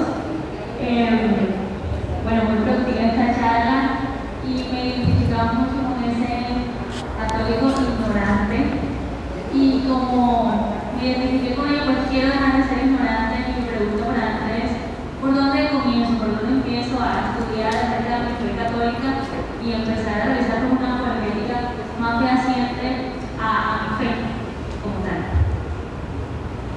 Bien. En el Evangelio según San Lucas, si no recuerdo mal, en el capítulo 19, Jesús va a comer a la casa de Zaqueo y de repente Zaqueo se da cuenta de que no estaba haciendo las cosas bien y dice: si alguno he defraudado, le devolveré el cuádruple y daré la mitad de mis bienes a los pobres. Eso está en Lucas 19:8. Y justo cuando Zaqueo dice eso, Jesús dice: hoy ha llegado la salvación a esta casa. Entonces, del mismo modo, cuando un católico ignorante dice: reconozco que no me formé en mi fe católica y quiero formarme, Jesús dice: hoy ha llegado la salvación a esta casa. Entonces, eso en primer lugar. La santidad se construye sobre la humildad, porque nosotros no somos nada, no más que nosotros le estorbamos a Dios pensando que somos algo. Entonces, cuando nosotros reconocemos, ya eso da el espacio para que Dios construya. Entonces, lo que tú debes hacer, lo que te sugiero es, primero lo que enseña la Biblia, Santiago: si alguno carece de sabiduría, pídasela a Dios, que se la da a todos en abundancia y sin reproche. Dios te va a dar abundantemente. No te va a reprochar que no te hayas formado los años anteriores. Si tú quieres formarte hoy, Dios contento te va a dar lo necesario. Luego tú tienes que dar los pasos necesarios. Dando los pasos necesarios, lo que tú has preguntado, en concreto, ¿dónde puedo ir a formarme? Lo que yo te sugiero es las fuentes oficiales. En primera instancia, el catecismo y la Biblia. Comienza a leer tu Biblia y no recomiendo esto de ir desde Génesis a Apocalipsis. Comience con el Nuevo Testamento, lee los Evangelios, primero el Nuevo Testamento, y a la luz del Nuevo Testamento puedes ir al Antiguo, pero primero el Nuevo Testamento. Tal vez conozcas varios pasajes del Nuevo Testamento, hayas visto películas, etc. Pero sentarse a leerlo con estos nuevos ojos y con esta nueva conciencia es diferente. Yo, por ejemplo, leí la Biblia bastante para destruir la fe católica, pero cuando comencé a leerla ya con ojos de buscar enseñanza espiritual, aprendí muchas cosas y noté muchas cosas que no había captado en mi primera lectura. Entonces tú vas a captar nuevas cosas, aun cuando hayas leído partes de la Biblia antes. Y lo otro es leer el catecismo de la iglesia. Te vas a dar cuenta de lo que decía, me parece que Scott Hahn, decía que él veía el catecismo como el mejor tratado de teología sistemática que había. Y eso es decir gran cosa, porque él es alguien de mucha formación académica. Entonces eso, lee el catecismo, te vas a encontrar maravillas en el catecismo, de verdad. Uno puede, pero no te digo acá el catecismo de niños, o sea, uno piensa en el catecismo cuando hizo la primera comunión a los 7 años, que le enseñaron algunas cosas, que es un catecismo como de 90 páginas. No. Aquí de lo que hablo es el catecismo oficial, que suele tener más o menos, dependiendo de la edición, entre 300 a 600 páginas, un poco dependiendo del tamaño de letra, etcétera. ¿Ya? Está gratuito en PDF en internet, está en la página web del Vaticano, etc. Y para defender tu fe católica te invito a seguir canales de apologética católica también. En particular, podría recomendar el canal Osana in Excelsis del apologista Hugo Delgado, el canal La Fe de la Iglesia de José Plasencia y el canal Rincón Apologético de Santiago Alarcón. Y bueno, en el canal mío también pueden encontrar abundante material, simplemente ponen Dante Urbina en YouTube y les va a salir mi canal.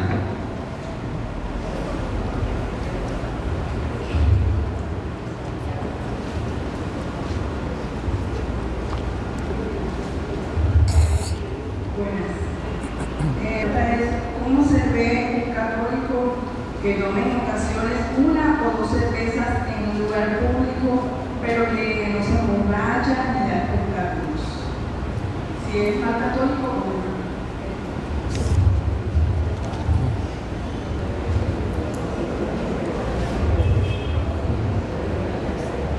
Bien.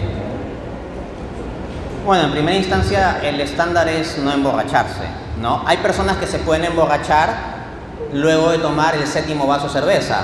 Es lo que en Perú, no sé cómo les llamarán aquí, un nombre que se le da de búfalo o toro, o sea, que toma bastante y todavía está parado, ¿no? Hay otros, en Perú le dicen pollos, que toman 1 o 2 y ya están borrachos, ¿no? Entonces cada persona debe ser prudente y humilde, o sea, porque uno muchas veces piensa que resiste más de lo que en verdad resiste, ¿no? Hay que ser prudente. Entonces yo no pondría como una cantidad específica, sí estaría el estándar como que la persona no se emborrache, ¿no? Ahora bien, yo mismo, cuando fue anteayer, anteayer realicé la celebración de los 40.000 suscriptores de mi canal de YouTube, junto con el primer apologista que recomendé, con Hugo Delgado, del canal Osana in Excelsis, que llegó a los 10.000 suscriptores. Llegamos casi al mismo tiempo. El canal de él es más reciente que el mío. Y bueno, ahí tomamos cada uno una copa de vino, ¿no? Y por supuesto podrá haber personas que de eso pues tomen ocasión de escándalo o burla, ¿no? Pero es una celebración, estamos tomando vino, ninguno de nosotros nos emborrachamos ni nada de eso. El propio Jesús se encontró con estos extremos. Él decía, Juan el Bautista no comía ni bebía, ¿no? Y lo desdeñaban, lo despreciaban. Y ahora viene el Hijo del Hombre, o sea, se refiere Jesús a sí mismo, ¿no? Que come y bebe y dicen que es un glotón y borracho. Entonces, hay que entender que de todas maneras, hagamos lo que hagamos, siempre va a haber gente que nos puede criticar o difamar. O sea que yo me tome una o dos copitas, me van a criticar o difamar. Y si nunca tomo nada, pueden decir, ese Dante Urbina es un legalista, así, no es un ritualista, legalista, fariseo. Es como esa historia del anciano, ¿no? Con el burro, en donde iba el anciano sobre el burro y lo critican, ¿no? Este hombre malvado, que pobre burrito ahí está cansado.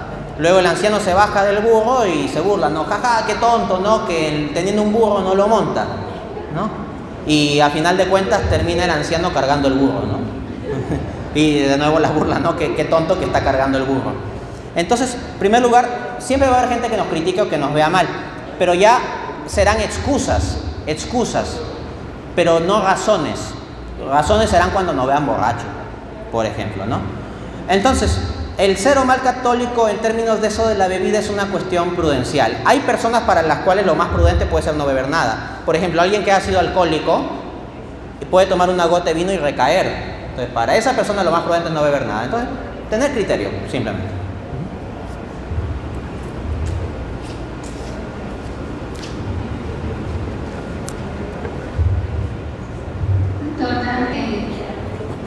Yo encuentro una relación entre lo que usted dice que es católico inescrutable y ser obediente, porque la obediencia nos lleva a hacer cosas que nosotros nunca hubiéramos podido imaginar.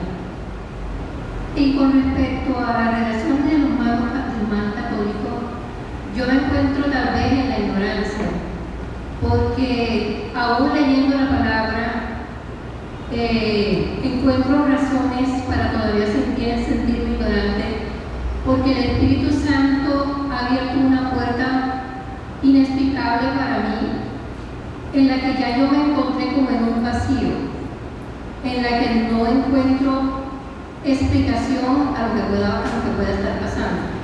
Entonces, de pronto me ha faltado leer los santos, o de pronto me ha faltado tener más literatura para leer y no centrarme solamente en la palabra, porque cuando me centro en una palabra nada más, la respuesta está ahí como que escondida y vuelvo a quedarme como en ese silencio y en esa pregunta que no tiene respuesta para mí.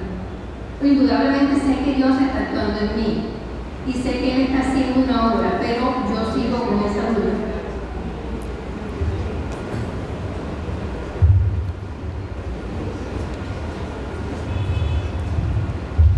Me parece lo mismo.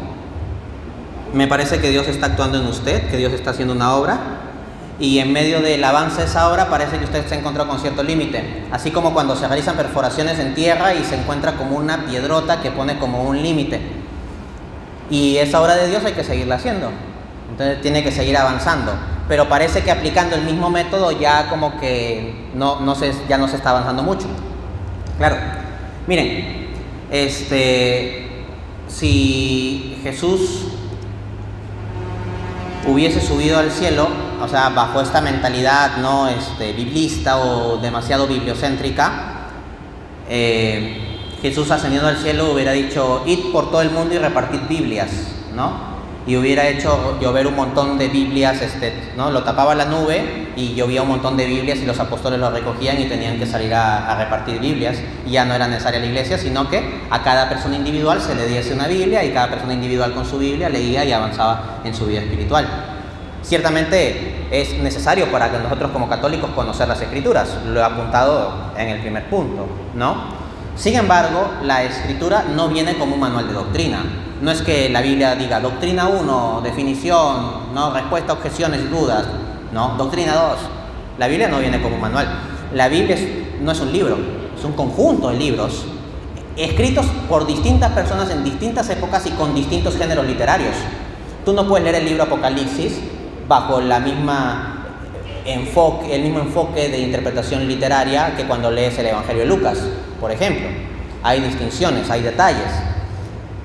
De hecho, la propia Biblia nos dice que hay ciertos pasajes que son complicados. Esto está en 2 de Pedro capítulo 3, versículo creo que es el 16, pero ya no estoy 100% seguro. 2 de Pedro capítulo 3 dice: porque en ellas, se refiere a las cartas de Pablo, ¿no? Que son parte de la Biblia que tenemos, en ellas hay cosas que son difíciles de entender, las cuales los débiles e ignorantes tuercen, o los débiles e inconstantes tuercen para su propia perdición. Miren lo que dice el texto. No dice que hay cosas que solo estas personas confunden, no. Dice que hay cosas que son difíciles. O sea, Pedro en su carta reconoce que hay en la propia carta de Pablo cosas que son difíciles de entender. No dice simplemente son difíciles de entender para algunos, son difíciles de entender para los menores de 18 años, son difíciles de entender para los no cristianos. No. Lo dice tal cual. Hay cosas que son difíciles de entender. O sea, en sí mismo la Biblia tiene algunos pasajes que son fáciles de entender y otros que son un poco más complicados, ¿no? Y dice que los débiles e inconstantes tuercen, o sea, le alteran el auténtico sentido, y con eso, ¿qué puede suceder? Perdición. Entonces, si fuera una lógica simplemente de repartir Biblias, ¿cuál sería el Nuevo Testamento que hubieran podido repartir los apóstoles en esa época? Primero, las cartas de Pablo, al parecer, ¿no? Por ahí tal vez, no sé, el Evangelio de Marcos, el Evangelio de Mateo y las cartas de Pablo, y a repartir. Y si la gente se queda simplemente con ese Nuevo Testamento que les hubieran repartido, muy probablemente varios se estarían perdiendo. Entonces, por eso se requiere el estándar rector de la iglesia. Primera de Timoteo 3:15 dice: la iglesia de Cristo, la cual es columna y baluarte de la verdad, o columna y fundamento de la verdad. La Biblia no dice que la Biblia sea la columna y baluarte de la verdad, dice que es la iglesia. Entonces, lo que yo les sugiero es, junto con su profundización de las Escrituras, profundizar a nivel doctrinal en el catecismo de la Iglesia Católica, y a nivel espiritual les sugiero leer libros de santos, libros escritos por santos, no cualquier autor espiritual de moda, sino por santos, y especialmente por aquellos que sean doctores de la Iglesia. Doctor de la Iglesia significa que un santo es propuesto como alguien que ha enseñado muy bien la fe católica. Entonces, con todo ese complemento va a poder entender mucho mejor. Pero claro, esto es un tesoro infinito, o sea, nunca vamos a terminar de entender al 100% absolutamente todo. Yo sigo aprendiendo, no es que yo haya terminado de aprender. Y en cierto sentido, todos seguimos siendo ignorantes. De hecho, en cierto sentido yo me encuentro con que en algún nivel u otro he sido o iré siendo cada uno de estos 7 malos católicos, pero es mi lucha día a día por tratar de no serlo, con la gracia de Dios. ¿Alguien más? ¿Alguna otra pregunta?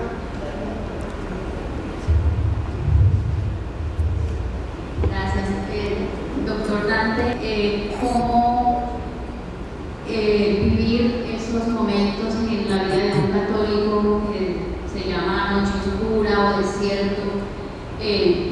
Porque en esos momentos de la vida hay personas que pierden la fe, que ya no creen, pero de antemano saben que tienen que seguir, y para mí ese sería ser un mal católico. Pero ¿cómo salir fortalecido sin de pronto dañar a alguien, sin esa misma persona dañar su fe o dañar un camino que ya ha recorrido? Gracias.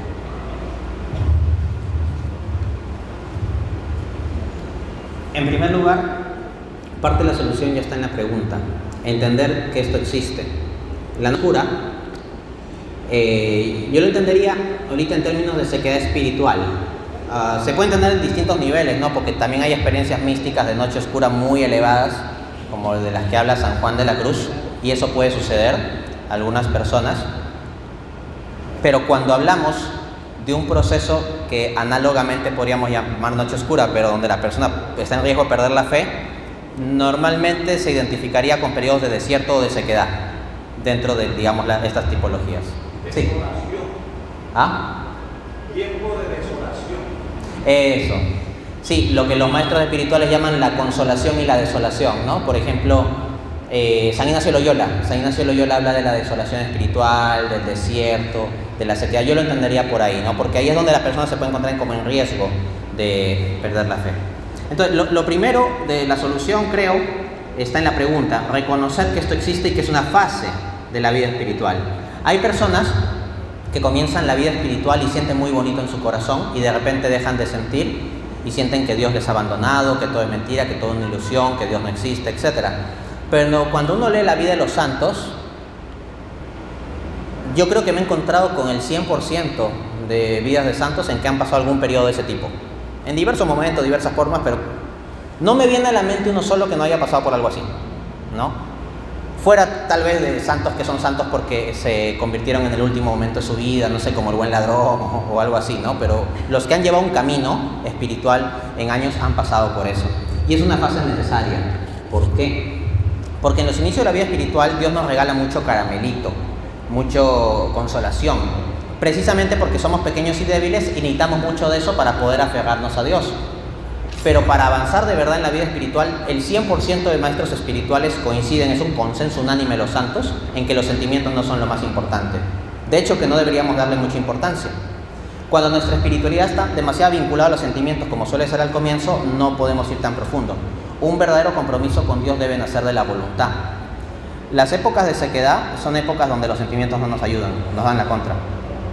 Y lo único que nos queda para mantenernos con Dios es la voluntad, el querer. No es lo mismo el sentimiento que la voluntad. Por ejemplo, una madre que tiene que levantarse para cambiar los pañales al bebé a las 4 de la mañana no siente como que tiene ganas de hacerlo, más bien siente ganas de lo contrario, de quiere seguir durmiendo, pero por su voluntad de amor al bebé decide y lo hace, ¿no? Entonces, esos primeros periodos para quienes tengan hijos en donde el bebé llora y uno no duerme bien, son periodos necesarios para el crecimiento del bebé. Entonces, uno debería ver su vida espiritual como que está pasando por ese momento y saber que ya pasará. Aunque el gran problema de la desolación espiritual es que uno no sabe cuándo. Por ejemplo, cuando tienes un bebé y ya sabes que más o menos cuando cumpla 2 años, en principio la mayor parte de ese tipo de problemas ya se habrán superado. Habrá otros, pero ese problema ya de tener que levantarse a las 4 de la mañana para cambiar el pañal, no. Uno sabe que hay una etapa muy dura al comienzo donde casi no puede dormir cuando es padre de familia, ¿no? Pero sabe, ya pasará. La desolación espiritual también pasa. Y luego del otoño, del invierno, viene la primavera, el verano. Cuando uno se encuentra en desolación espiritual, debe recordar que eso va a pasar. Pero como digo, el problema es que no sabemos cuándo. Y el demonio nos quiere crear la ilusión de que eso va a ser para siempre y que Dios ya nos abandonó. Entonces, cuando creemos que Dios ya nos abandonó, entonces nosotros abandonamos a Dios. Jesús mismo pasó por este tipo de sentimientos, recordémoslo, en la cruz. Dios mío, ¿por qué me has abandonado? Y podemos tener ese tipo de sentimientos. O sea, Jesús hasta compartió ese dolor de ese sentimiento. No fue realmente abandonado, pero sí tuvo el sentimiento de estar como así. Pero finalmente, ¿qué dice? Padre, en tus manos encomiendo mi espíritu. Entonces, cuando uno se encuentra así como que puede caer de la fe, como que ya no puede más, etc., diga exhausto al final: Señor, te entrego todo esto, te entrego mi espíritu. Y Él se va a encargar. Hay que perseverar en la oración y rodearse de un buen ambiente. Si una persona que está en desolación espiritual se rodea de personas que le cuestionan su fe, que no le son de ayuda, va a caer con mucha probabilidad. No con certeza, pero sí con mucha probabilidad. Entonces, ¿qué tiene uno que hacer? Rodearse de personas buenas. Entonces, si uno está en desolación espiritual, trate de rodearse de personas que le puedan dar un buen consejo, de católicos que estén encendidos en su fe. No escuche música triste, por favor, escuche música alegre. Cuando uno está triste, trate de escuchar música alegre. Cuando uno está triste, trate de sonreír. y comprométase con obras externas, de caridad. Saliendo de uno mismo es que va a ir avanzando. Si uno se queda encerrado en uno mismo y viéndose el ombligo y diciendo, oh, estoy en desolación espiritual, Dios me ha abandonado, me siento mal, va a ser peor, se va a hundir. En cambio, si uno está en desolación espiritual, pero sale de sí mismo, ayuda al pobre, conversa con el sacerdote, visita a un familiar, comparte risa con los niños, etc., poco a poco va avanzando.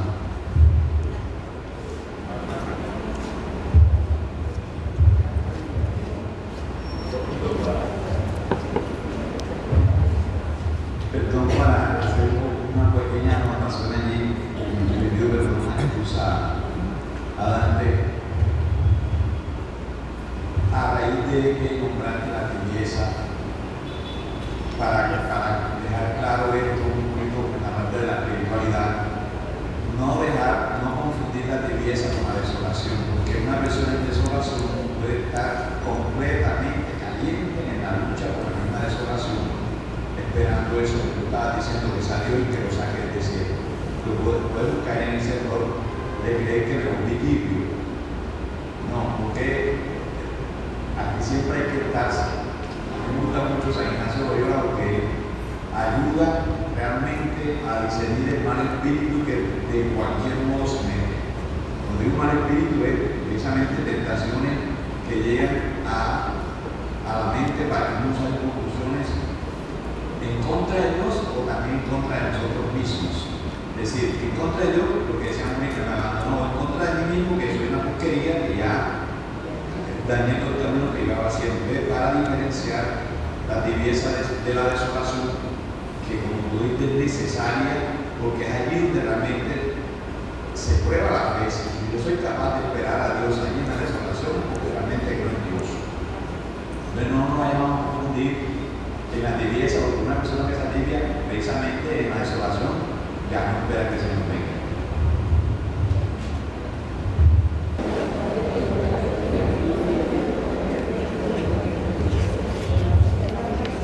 Buenos días, doctor. Quiero hacer una pregunta, teniendo en cuenta el punto de la desobediencia y teniendo en cuenta eso que usted dijo, que nosotros como cristianos católicos, desde el bautismo estamos llamados a anunciar, proclamar, pero también a denunciar, y ese es el punto. ¿Cómo hace uno, teniendo en cuenta eso de que sí está la desobediencia y que hay que orientar al hermano con la protección fraterna, sabiendo yo que yo tengo la razón y que ese hermano sigue empecinado en lo mismo y lo mismo, porque es como dice él cuando dice así, ¿qué hacer en esos momentos, en esos casos? Y teniendo en cuenta de que al tratar de aclarar, ¿sí?, con la protección fraterna, esa persona se va a molestar. Esa es mi pregunta. Muchas gracias.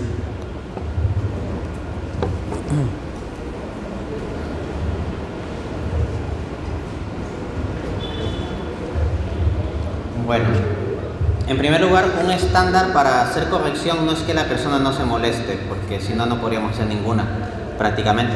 En la propia Biblia dice, en Hebreos, que toda corrección cuando la recibimos no nos gusta. La propia Biblia dice eso, ¿no? A nadie le va a gustar eso.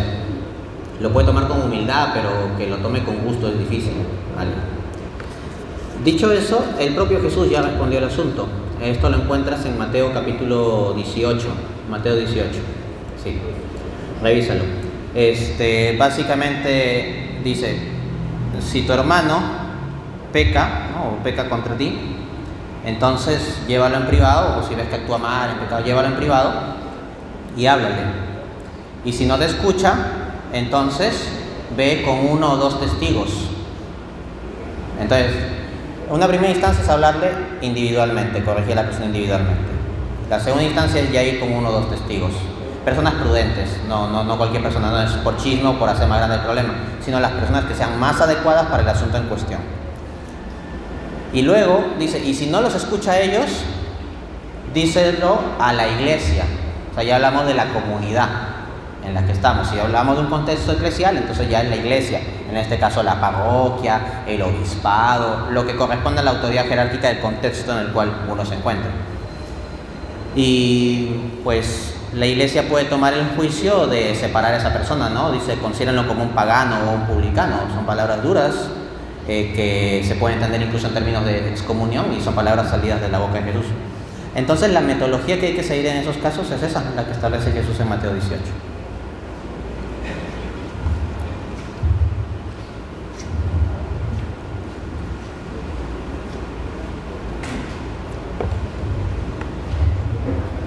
Señor Dante, a nosotros aquí nos invitaron como ministros de comunión, algunos, otros como ministros proclamadores. Yo le pregunto, esta charla a nosotros nos invita exactamente a que cuando estamos manejando en nuestras manos, en sacar todo lo que necesitamos para la Eucaristía, proclamar la palabra y tener el cuerpo de Cristo en nuestras manos por gracia de Dios. O sea, ¿a qué exactamente hoy estamos llamados a través de la charla que usted nos da?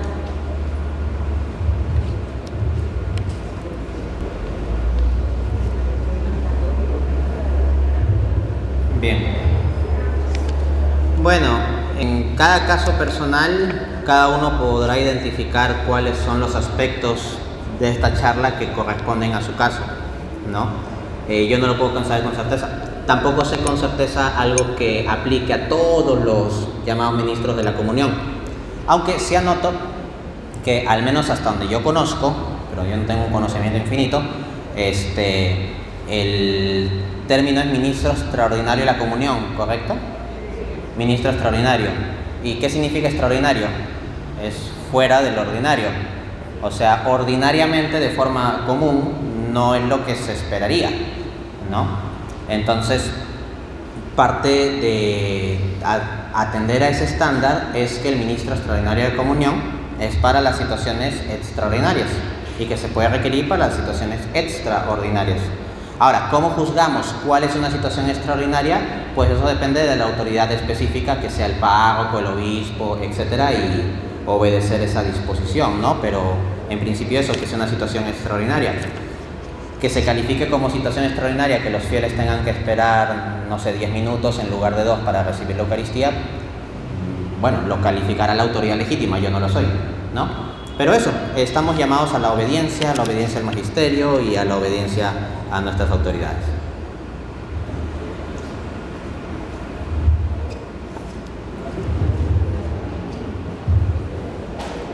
Bueno, esta es una pregunta un poco personal y es ¿cuál fue su sentir al momento de darse cuenta que al estudiar la fe para confrontar terminó creyendo y convirtiéndose al catolicismo?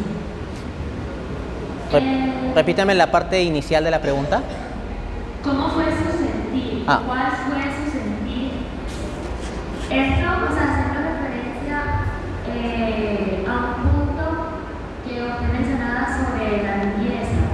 O sea que, bueno, yo me incluyo en ese ámbito de un católico vivo, en qué sentido, porque muchas veces, no creemos o no tomamos conciencia de que en realidad es Jesús el que está ahí en el plan, o sea, es Jesús vivo. Pero, llega un momento en el que uno interioriza y a raíz de varios sucesos, uno como que vive esa presencia de Jesús. Entonces, a eso, pues, es mi pregunta. Aparte de esta pregunta, hay una más, ¿verdad? Hay algo que para ir cerrando, ¿cierto? Y ya, ¿nadie más? Una más y ya. Ok, perfecto. En primer lugar, gracias por traer a colación el tema de la tibieza, porque quería aprovechar de decir que sí, estoy 100% de acuerdo con lo que dijo el Padre. No confundamos la tibieza con la desolación espiritual. La tibieza tiene que ver más con la voluntad que con los sentimientos. La desolación espiritual tiene que ver más con los sentimientos que con la voluntad. Es diferente. Por ejemplo, la Madre Teresa se ha descubierto en su correspondencia privada que pasó muchos años de desolación espiritual y no era una mujer tibia, ¿no? Entonces eso es distinto ciertamente, y es una muy buena anotación, porque no vaya a ser que un católico piense que porque está en desolación espiritual, entonces es tibio. No. Si uno sinceramente está procurando perseverar en la oración y en las prácticas devocionales y en formarse y todo eso, aun cuando en sus sentimientos no sienta muy bonito o hasta sienta feo, no por eso es tibio. Al contrario, puede ser un católico muy encendido que esté pasando por un proceso de desierto, que es parte necesaria. Varios de los más grandes santos han pasado por eso y no eran tibios en ese momento, sino todo lo contrario. En cuanto a lo que me preguntabas, fue un proceso gradual, o sea, no es que hubo como de un día a otro que yo me di cuenta que la fe católica es verdad, sino que cuando me puse a profundizar en los escritos de Santo Tomás de Aquino, cada vez me daba cuenta como que ahí estaba la verdad en la fe católica, y había como un sentimiento doble. Por un lado, un cierto sentimiento como de querer refutarlo, querer contradecirlo, porque yo iba para destruir la fe católica, pero al mismo tiempo mi objetivo final era buscar la verdad y encontrarla. Entonces, a medida que más iba encontrando, iba creciendo una alegría en mí. Entonces, lo que podría decir es que a lo largo de unos meses primero fue grande el sentimiento de querer contradecirlo, entonces un sentimiento como de contraatacar, pero que eso fue disminuyendo. Eso que inició como más grande fue disminuyendo. Y lo que iba creciendo era una alegría de conocer la verdad. Como cuando uno entiende algo en el colegio, así, o hay algo que uno no entiende y de repente le entiende y dice, así era, se alegra. Ya, ese sentimiento de alegría creciendo. Penúltima, por acá levantar la mano también para la última.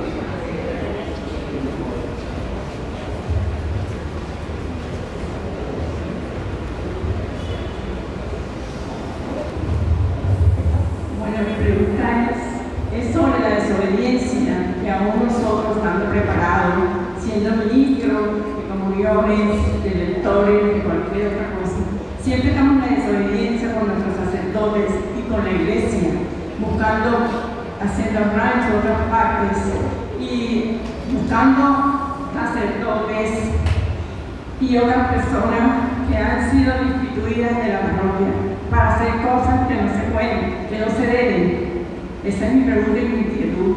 Quiero como que si esa fe que nosotros tenemos y esa preparación, ¿dónde queda?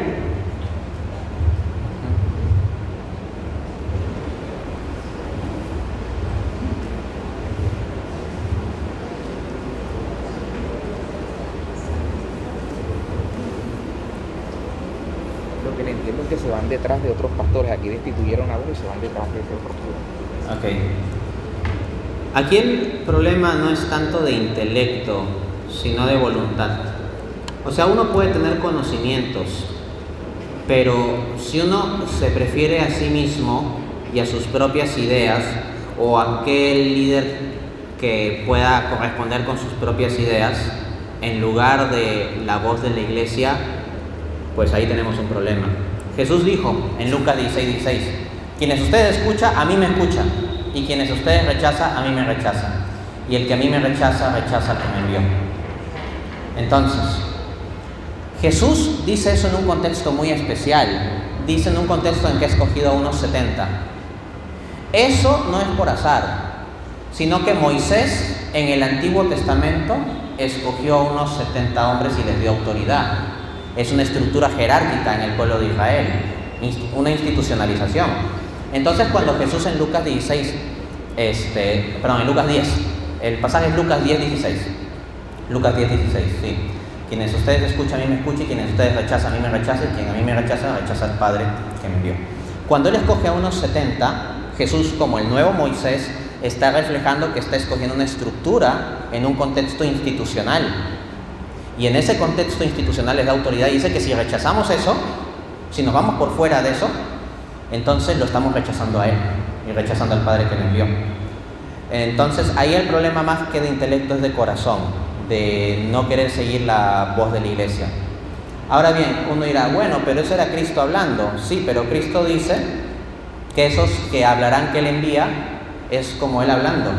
Quienes a ellos escuchan, a mí me escuchan. Uno dirá, sí, pero los otros son hombres, ¿no? Pero Cristo ciertamente dio autoridad.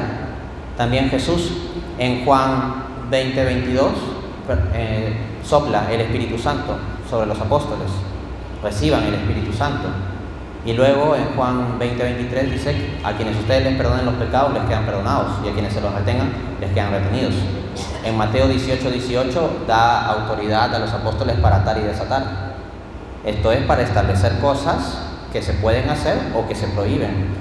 Entonces, si Jesús mismo dio esa autoridad, nosotros, ¿cómo vamos a dejarla por fuera? Estaríamos dejando por fuera las palabras de Cristo mismo.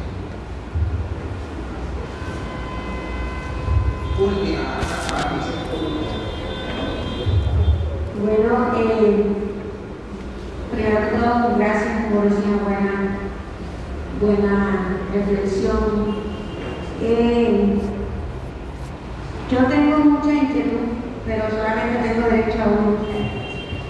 Nosotros somos cristianos tibios, y me identifico con un cristiano tibio porque yo siento a veces, y pues aquí nuestros queridos sacerdotes que se encuentran acá, les digo, una comunidad donde la oración sea obligatoria, donde las cosas se hagan prácticamente lo que hay que hacerse, siento que es una tibieza que hay en nuestra vida.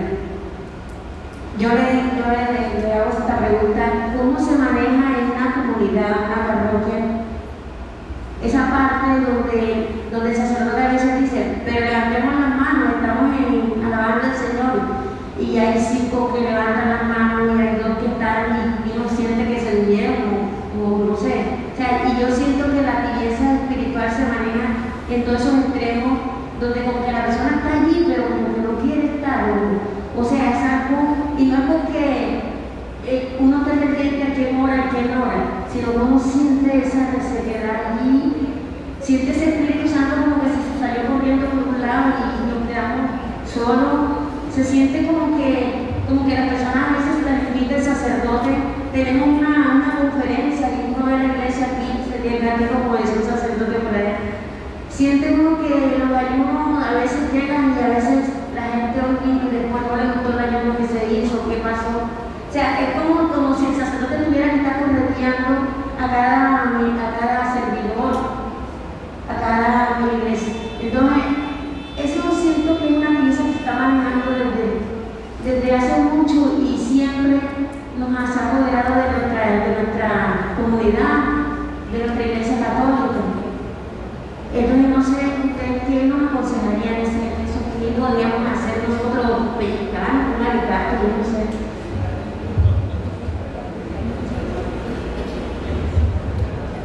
Esa situación que me comenta, ese sentimiento, es lo que ya le sucedió al profeta Elías. Elías sentía como que era el único no tibio de todo Israel. Luego de haber combatido a los ídolos, él es perseguido y Dios lo busca, y de repente Elías le dice algo así como: Señor, me consume el celo por tu palabra, veo que la gente no le importa la fe, actúa mal, son impíos, te han abandonado, Señor, y yo he aquí quedado solo.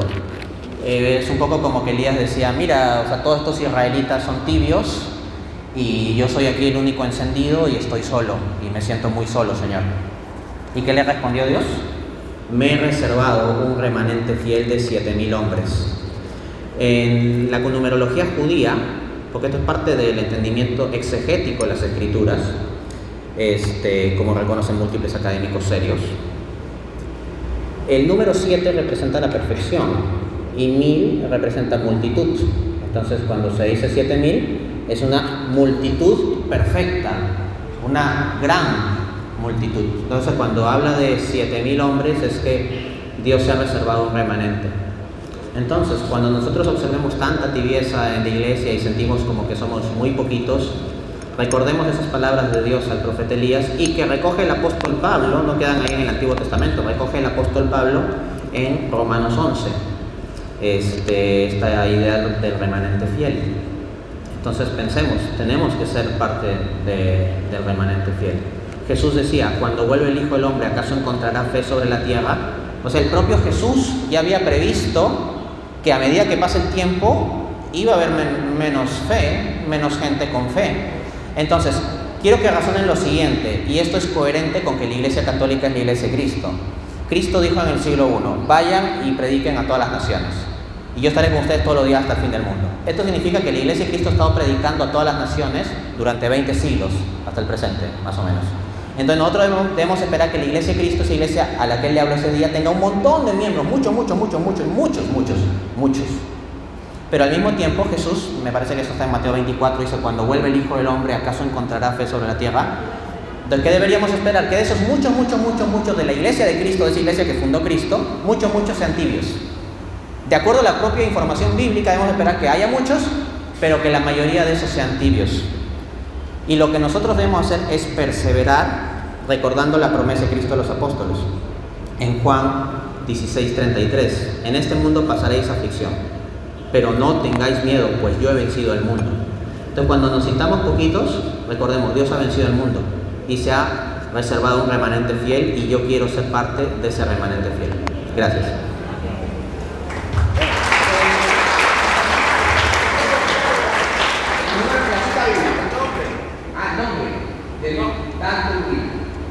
Dante Urbina.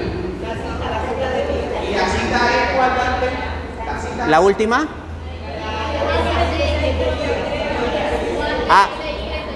Juan 16. Lo de Elías. Elías. Eso en Romanos 11.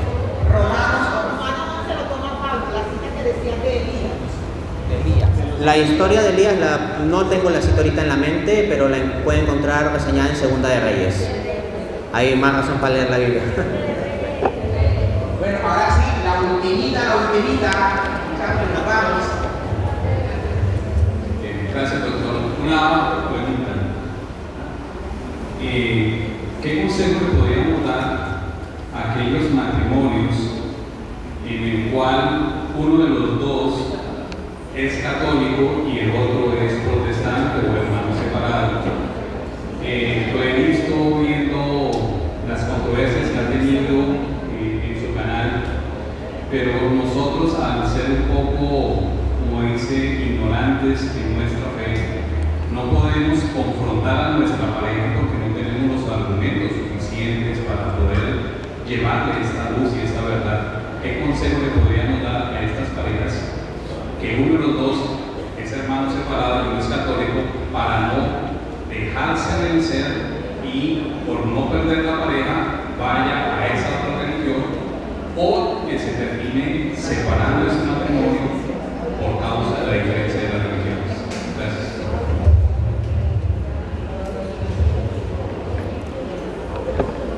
Solo hay una solución ante ese dilema: ser santo. Uno tiene que dar tal testimonio con su vida allí donde es tal vez más difícil, porque el matrimonio a veces termina siendo como un campo de batalla, ¿no?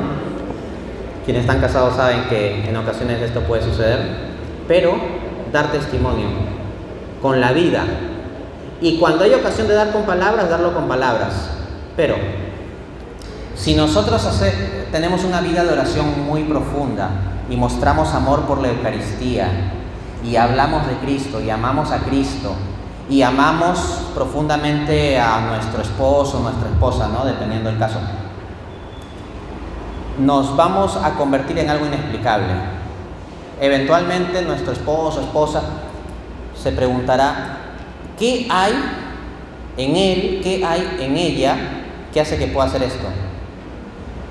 Incluso puede ser que esa persona nos trate con hostilidad por nuestra fe, y si nosotros actuamos con humildad, van a decir: ¿qué hay aquí que yo le grito, yo le trato mal y aún así me trata bien? Es muy difícil, pero con la gracia de Dios es posible. Y entonces, ese algo que hay en nosotros, ¿qué es? Tal vez en algún momento nos pregunten. Tal vez tengamos que aguantar varios días, semanas, meses o años llevando una vida de amor y muchas veces siendo incomprendidos o discriminados por nuestra propia fe católica. Pero si lo hacemos continuamente, tendremos nuestras fallas de seguro, pero nos volvemos a levantar. Debemos hacer que llegue un momento en que nos pregunte nuestra pareja: ¿por qué eres así? Y no como queja, sino como curiosidad porque ve algo bueno. Y uno poder responder por la Eucaristía. O sea, que nuestra pareja se pregunta, ¿qué tiene él que hace que pueda seguir amando a pesar de todo? Y uno tenga ocasión de responder, lo que tengo es que tengo a Jesús en mí, que comulgué. Y uno debe prepararse mucho en la apologética, especialmente sobre la Eucaristía, porque lo que hace una diferencia infinita entre un culto protestante y un culto católico es la Eucaristía. Tú puedes tener un sacerdote aburrido que habla mal, con mal sonido y que no se le escucha casi nada, ¿no? Y un montón de gente en la misa haciendo bulla, comiendo, niños gritando, etcétera. Y puedes tener un culto protestante donde el pastor habla muy bien y de forma encendida y hay muy buen culto de alabanza y todo eso, pero todo eso es nada comparado con la misa, porque ese sacerdote tal vez que no se le escucha bien, etcétera, que puede ser aburrido, basta que haga la consagración eucarística y ahí se hace presente Cristo con su cuerpo, sangre, alma y divinidad.